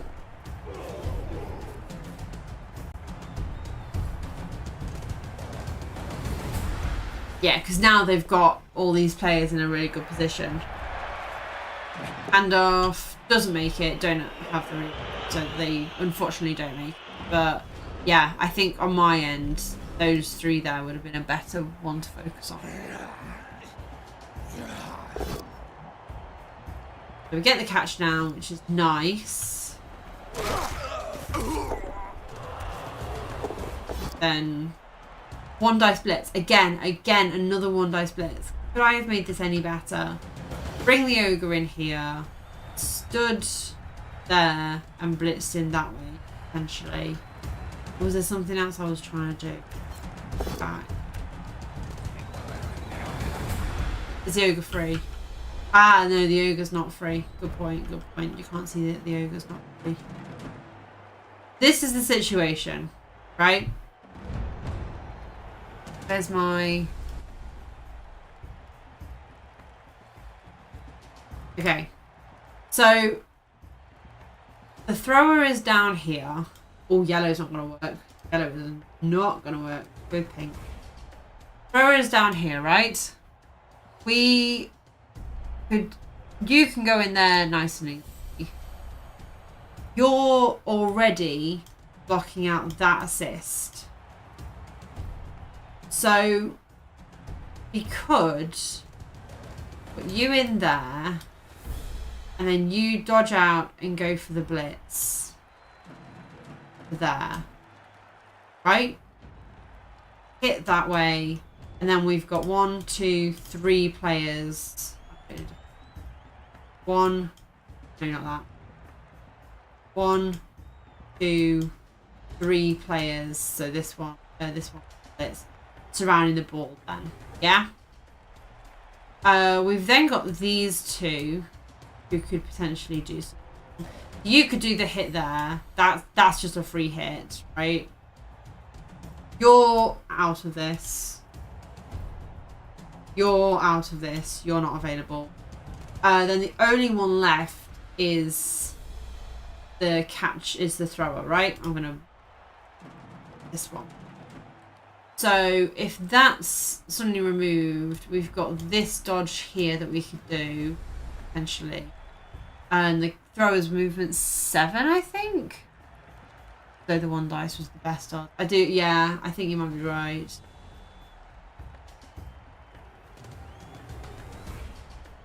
6. 6, movement 6. 3, 4, 5, 6. Move on down, say here. Even being put. Thrower could end up here. So we've got a couple of options for us. But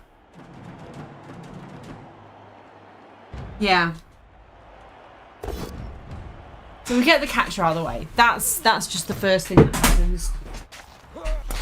That was my phone bounced well then. Okay, so I go for the 1 dice and I get the push. Hey, Speggy! Oh, well, I go straight for the pickup anyway with the blitzer. And then I go for this 2 dice here. Which I think is risky, but with where their blitzers are, I don't think it's too bad. Because they have... no, that's neat. Get that much. You getting us this?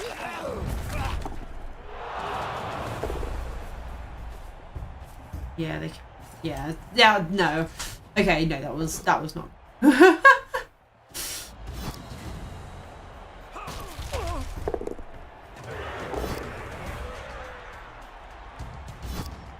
Not too bad. I still don't like it. I still don't really like it. I think hasn't made sense. Yeah.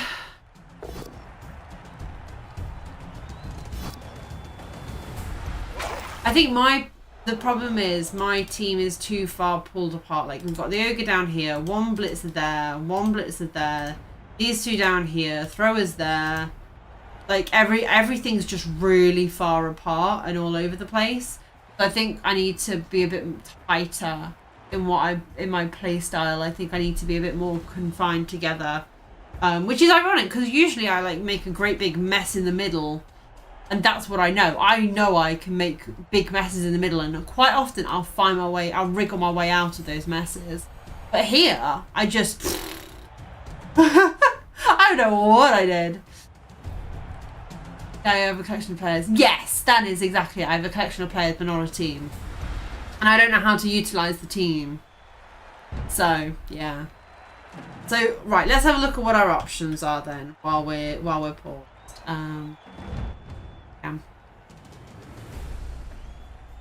So we've got thrower here, blitzer, where's my 4th even? My 4th blitzer. There, blitzer. Right, 1 lineman, 1 journeyman. That's stunned, so that's not even in the equation, and the ogre's down here. So find someone up. You need to push someone on the ball and hope better. Possibly that is an option. Oh no. You're 1, 2, 5, 6, 7. We could do it with this one. Go all the way like round here. 7 for the hit. That is a possibility, and go onto the ball. Scatter it. Hope it's nice. That is in a tackle zone, so that would be a 3-4 for the catch if it went this way. But then, okay, say we managed to scatter the ball, right? The ball doesn't there bobbles. We've got 1, 2, 3, 4, 5, 6, 7, 8 squares that can bounce into. This one, if we don't follow, is not occupied anymore, right? If it's a knockdown, then these here are free. This one would not be because that one is there. So what's bad? This one's not amazing. This player here. He's not the easiest. Could be, but not the easiest. If we did follow, then we've got like a chain push and could get him one. Right, that's an option. If it goes here, similar thing, but we can't hit both of them. Can't hit both these away. And then if it scatters onto here, it's just going to bobble again somewhere off. Even if it's not free, you try to improve the position of the ball.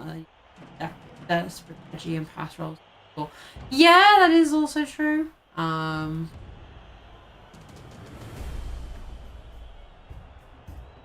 It's just a question of like how willing are we to dice at it, right? Yeah. I think I really ought to have dodged that one away a little bit sooner, because this one's just not really much out of clean options. I'm very good at taking myself out of clean options, aren't I? Alright. This is turn 8 as well, so if I don't score now, I don't score. I think I do at this point. I do find something. There we go. Get the pound. Yeah, I didn't not go from that square. I think I could just go for the 4+ pick up. Kind of box we made. Possibly. Yeah, I just dodged out. Yeah, then they caught the ball. That was a fun moment. Yeah, so we don't unfortunately get it, and then it's their turn, but I don't think they've got anyone who can score, so they don't. It's not a 1-0 at this point. Yeah, it's an unfortunate one for the pickup. That's also not fun. I think we need to look at getting an Apo as soon as we possibly can. I think I ended up buying players after this.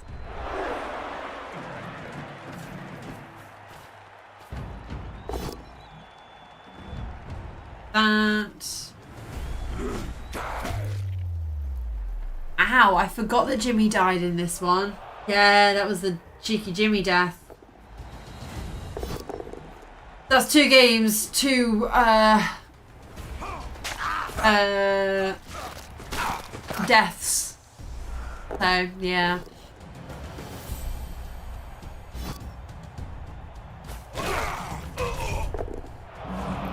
Alright, well that was the first half. Pretty painful first half, and I was left with very few players. So I went with the smallest boat I could possibly make, essentially. But yeah, Blitz is behind the Ogre. KOs did not want to come back.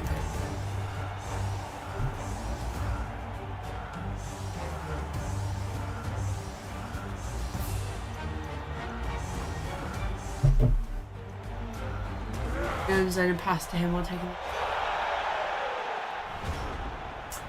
Yeah, I do. I mean, I understood that the risk was he was most likely going to get.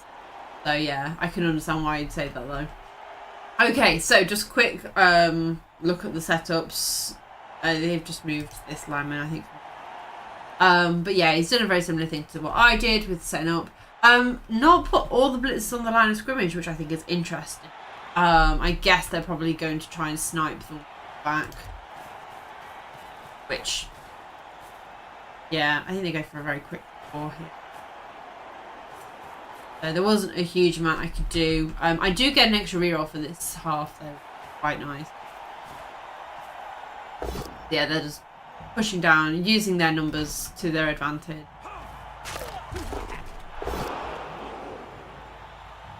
Oh.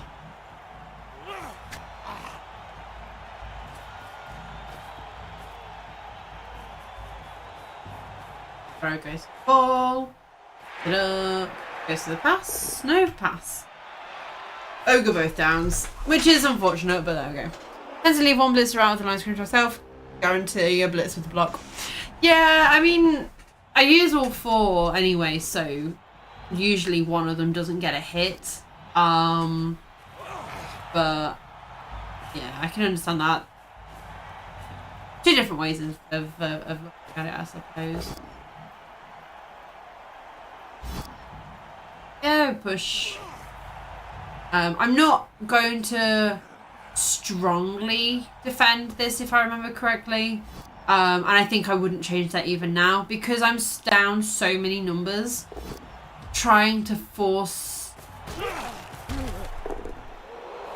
If I try and force them to score quickly, that's great.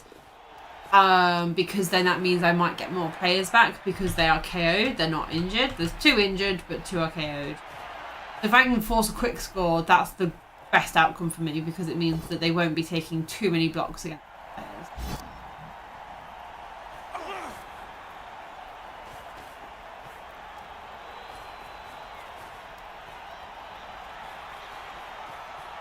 And it comes in, they come with the throw. Catch. They then do a 1D against me, which don't hate, but I don't feel like it was necessary. That's another KO, which is really painful. I think I did take that because I don't want to be throwing too many dice at this situation. So I went with the 1 dodge.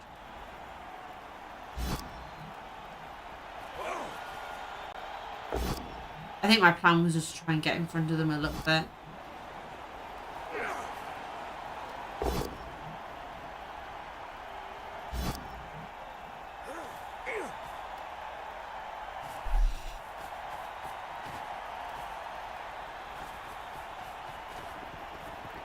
Yeah, so they're pretty obviously going to score fairly quickly, I'd assume, unless they just stall it out for several turns. Ogre goes to the ogre, it's fine.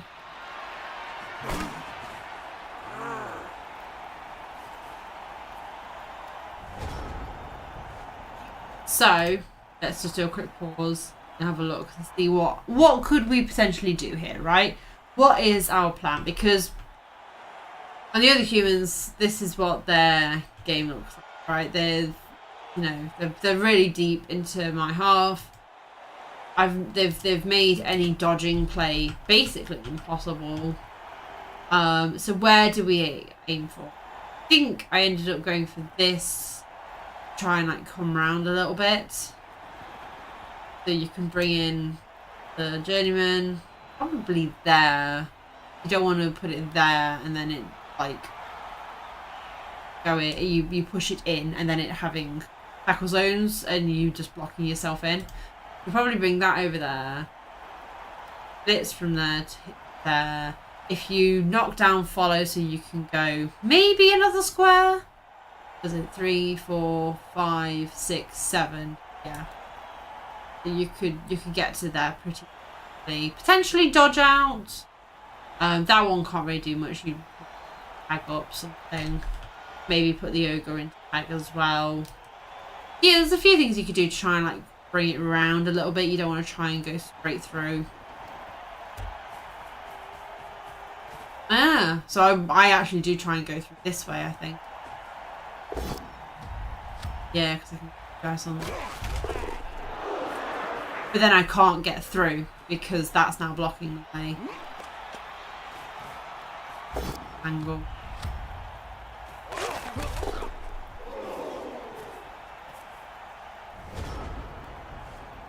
Yeah, don't try and do anything over here. But yeah, I managed to get them to score. That was the key, is I wanted them to score so that I had more time. And all of my blitzers are back. Wait, hang on. Oh, we're on the wrong side of the pitch. I was like, where are my team? Okay, no, so I still had 2 players KO'd. Which didn't help. And we had like 5 turns to try and score this, so you're playing Blood Bowl 7s and they're not, yeah. Yep, this is basically me playing Blood Bowl 7s. So I was like, right, I'm gonna try and be as tight as possible and like not try and push too far forward.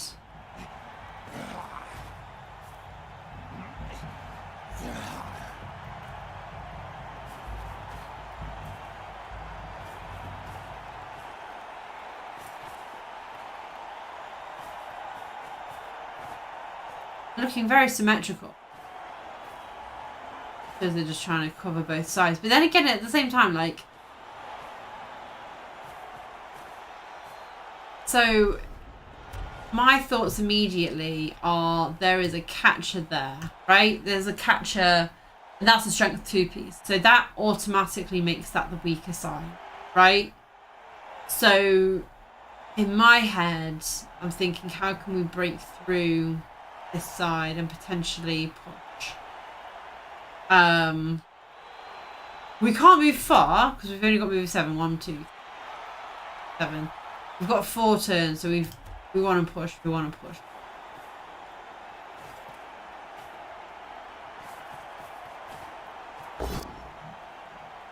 That's it.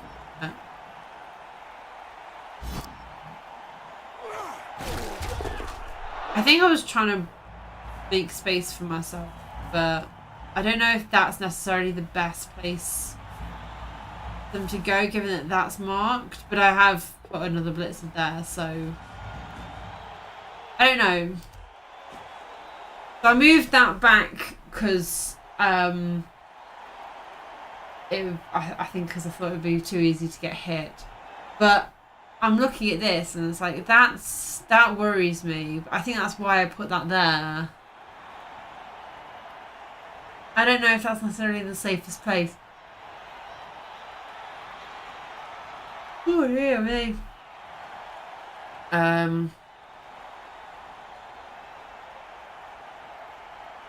Yeah, I'm not sure.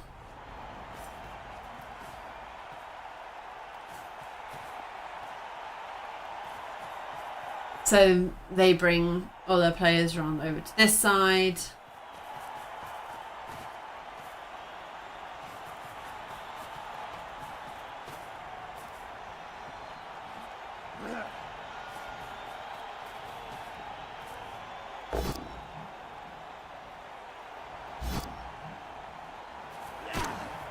Okay. They've opened up my cage like that. That was what I was worried about with that. The cage would open up, and they both downed into Skull, which is unfortunate, but it is the risk with the catcher. So yeah, I don't know.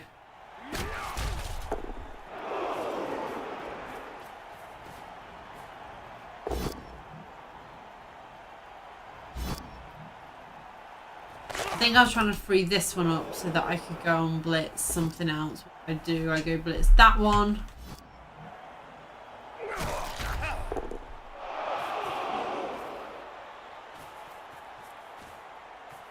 I throw. I do. I throw to the blitzer.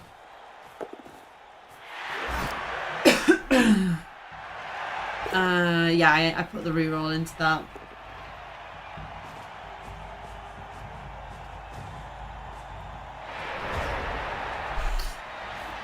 So yeah, there are some issues because they can come around very easily. I think part of it is maybe knowing my opponent's team, maybe, and knowing their movements and being familiar with that. That might be part of it. But I've played humans before, but not as humans myself.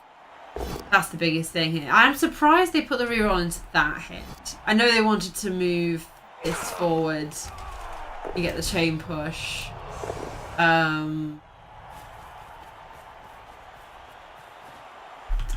I'm a little surprised they did that.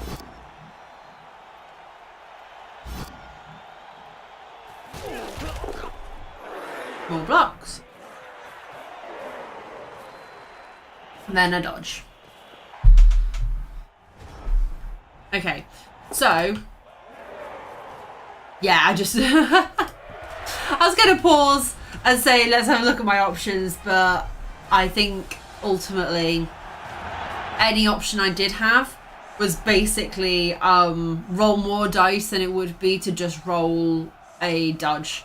So I think that's what I ended up just doing, was just let's roll the dodge. I've got the 1 dice. They are setting up for a 1-turn touchdown, I believe. But actually, I want to pause it, have a look at their setup, because I am curious what the plan is here. They had the quick snap. So before they had the quick snap, this is what they had, right? So let's get the pen out and let's have a look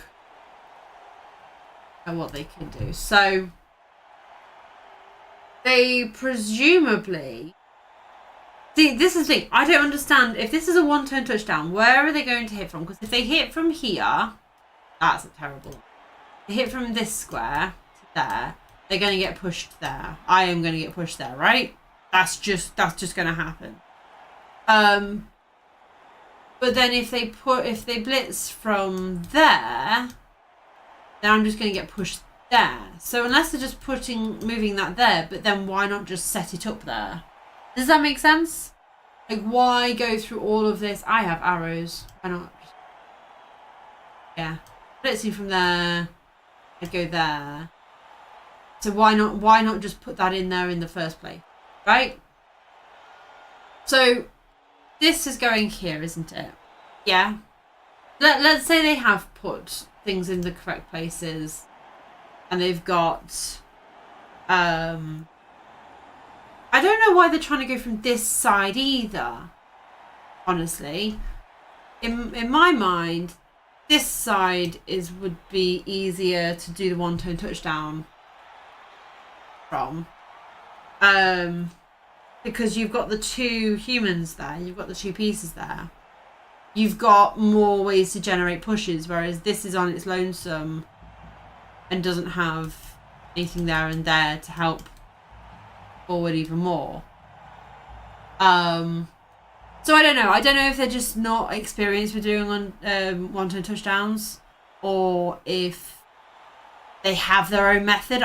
This was something I was very eager to look at, to try and figure out what they were doing, because I knew they put the blitzer into the square the right of the line out. So here,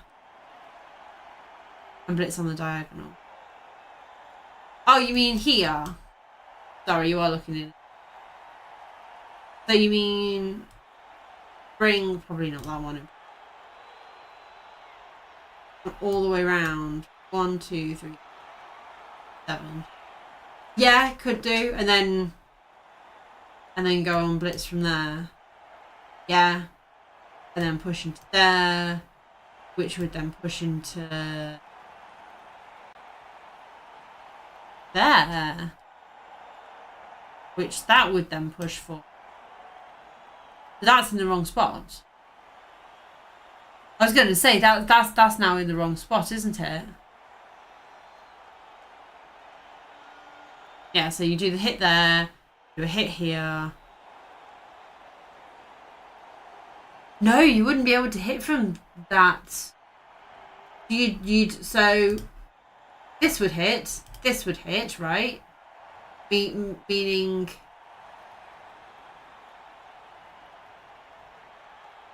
you'd need something there. No, it wouldn't. Oh, not that button.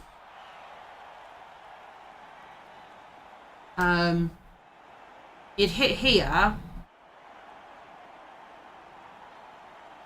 Sorry. Hang on. My brain's thinking too many things. Right, so you do blitz there, right? That goes into that square. Catcher needs to move. That goes there. That's now in this. Ooh. My alignment is now in this square. Yes? The blue is just the first hit, right? Second hit, you do that way. No, you'd need that square then filling. You'd need that then. They're not missing a player, they've just set up wrong. They haven't set up to maximise this. Well, no, actually the blitzer would go there. The blitzer would go there after they've done the hit. So you do the hit and then you put the blitzer there. So you've got one blitzer here, one blitzer there. So my lineman is now here. You do the hit there, which would then push into the catcher, and the catcher would go that way. Because that square, if I am not mistaken, is not filled in. Yeah, that square is not filled in. So the catcher would go the wrong way with this setup.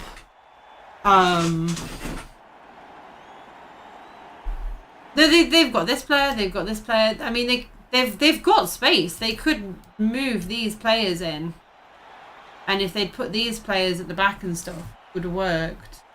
Or you. So one thing I do is I put players like out here who can then run around if I need to, because you need to get these pushes up here.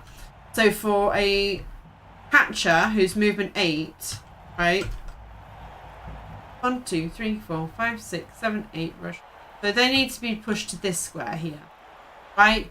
So you need 1, 2, 3 pushes for it. That's not hard. That's not hard to generate 3 pushes if you know what you're doing. Yeah, you wanted that to be there, so you get 1 free one from pushing that out.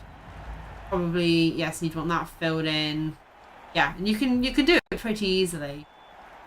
And I'm going to do a whole video on one-turn touchdowns. For those of you who are on YouTube, you will have, there is an undead one-turn touchdown and there is a halfling one-turn touchdown. And I was discussing this morning how gnomes have access to 2 different types of one-turn touchdown, which is very exciting. Because you can throw teammate, but you can also do a push play. You got the foxes. And sidestep, which is fantastic if you're doing a one-turn touchdown. Anyway, but yeah, so that's the end of the game, I believe. Oh, they moved some things around. Oh yeah, that was their quick. Yeah, but then they did the quick snap, and that made even less sense. So, hang on, let's have a look at this quick snap and what they've done. So, get rid of all that, because that now is obsolete because they've now done this. So I'm assuming they're blitzing here, right? No, they can't be. Are they hitting here? If they're hitting here, they must be moving this blitz around here. Or they could move that into there. Either or, I think. Look. And then doing a hit this way. This way. Push. But you'd still only go there.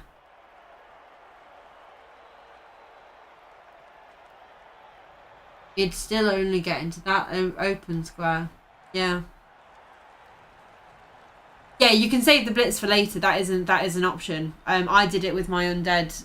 My first undead one-turn touchdown I did in Blood Bowl 2. I got the quick snap. And that helped me so much. I was able to push my ghoul forward. I was able to push the blitzer forward. Like, I was able to do all sorts of fun things. But here, whatever they had planned beforehand, I think it's just... Yeah, it just doesn't work. Just doesn't work. Yeah, they put that in there so they can do this hit. But they knock me down anyway. Again, they don't use their rerolls. I don't want to. It's not easy, but it's a lot of fun. I love trying to work out how to do an undead one-turn touchdown. It's one of my favourite things to try and figure out. See, if they'd re-rolled it, they would have got the pushes. Yeah, I don't know how dedicated they were to doing a one-turn touchdown or not. Doesn't look like they were overly bothered by it. They were happy with the draw, so you know, if that's what they want, then they decided to go for a pass play to get some PP, which they got, and then I just ended the game because there was no point continuing with that. But yeah, if you're watching on YouTube, please remember to like and subscribe, and if you haven't checked out my Game 1 video, then that will be linked. Thank you very much. Alright. 3:30. We're going for just over 2 hours. My brain hurts. Honestly, my brain is starting to hurt now. And he's got a draw. Yes, I am very happy with the draw.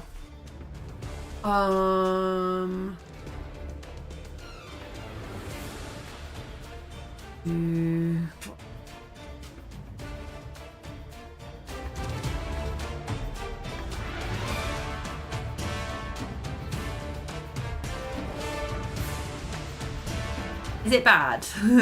Keith might have some sway on this. Opinion on the Chorfs. Oh yes, we were talking about them earlier. It's interesting.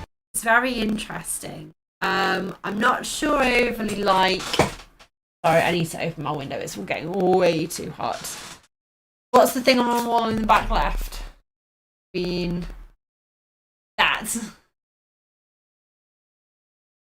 It is my Keyblade from Kingdom Hearts. Whoops. Get to see my mic there.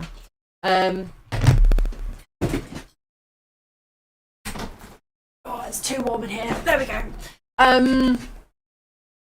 Chorfs, yes. I don't know how much... I think the stab shadowing, basically an assassin hobgoblin, is interesting. I think the flamethrower doesn't make the most sense. I don't like it. Alright. Ghost is saying hi. You can see the wind on my hair. It's that's how much wind there is. Yeah, I don't know. I think the flamethrower isn't as good as it's sort of, as some people are saying. I don't like the idea of the flamesmiths. Nice key to the house. Something went wrong when you quit Blood Bowl 3. My mic is not. Oh, is it? Am I sounding robotic?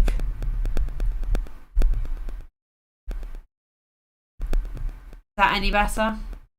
I'm not really doing much, to be honest, to try and fix it, but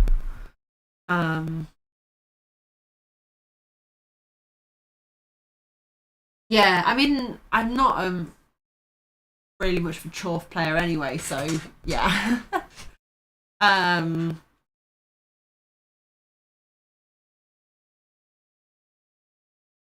It's a bunch of tech noises.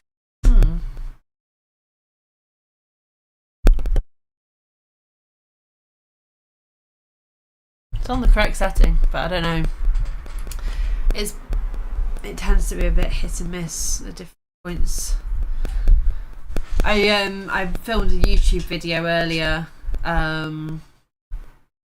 about, because I'm doing a beginner's guides, and one of the videos is going to be about choosing races and what each of the different races are like and stuff like that. And I filmed it earlier and had to like add in a bit because I had forgotten to say something. And yeah, it made me sound a bit robotic. Hopefully it'll fix itself.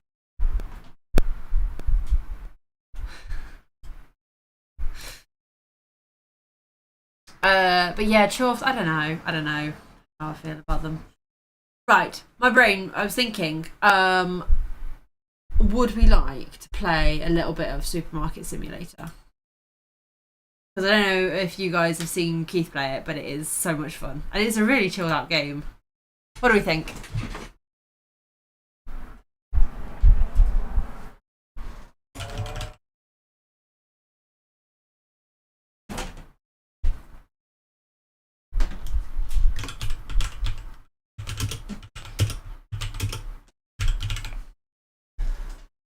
I don't think Chorfs will instantly become bad with the changes, even if they're not most exciting. I do like the removal of tackle. I think that's a decent thing because it makes them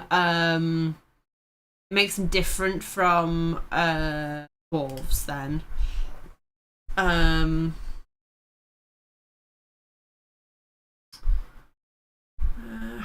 change.